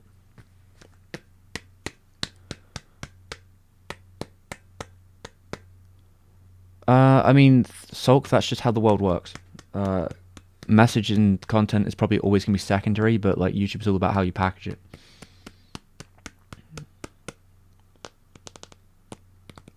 That's the game. Gamer. See, there you go. Because where are we at? We're at 4 minutes before I will switch over to Fantastic Planet.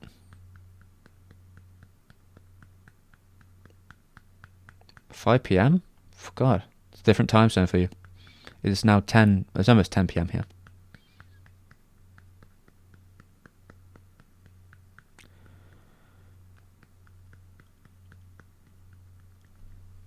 Going to Premiere. I mean, I hope people are able to watch it anyway.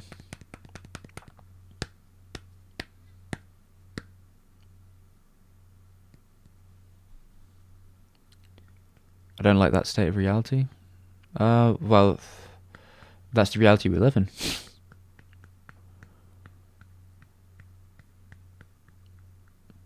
Substitute your own. Oh, good luck, I guess. You'd have to create your own universe with your own blackjack and hookers and whatever else. Whatever the quote is. How long will the video be? The video is about 18 minutes. So it's not as long as prior videos. It's a bit shorter. I mean, I thought it would be shorter than that, but yeah, it became a little bit longer. Thank you very much. I appreciate it, Eduard.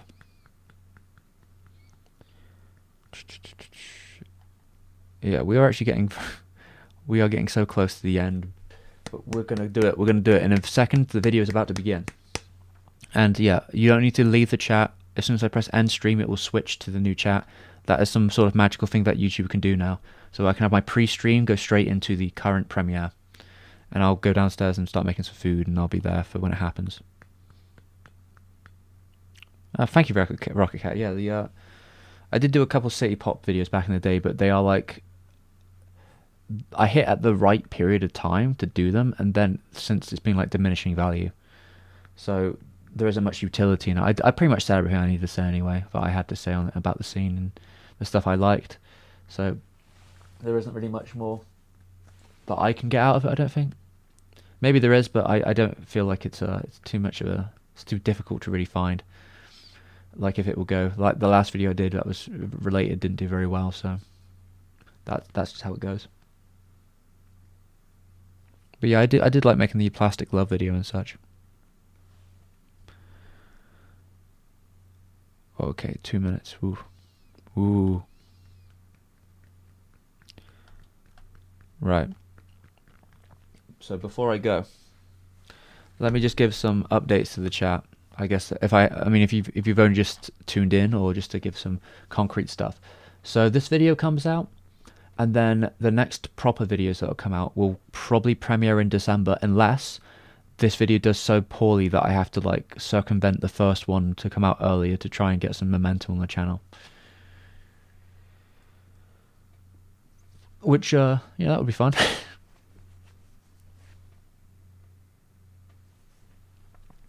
So yeah, so ideally the next videos come out in December. 4C month, we'll have like 15, 16 videos, I guess, but we'll have the mainline films, and then I'll make a big video at the end. The titles I'm thinking about, in terms of the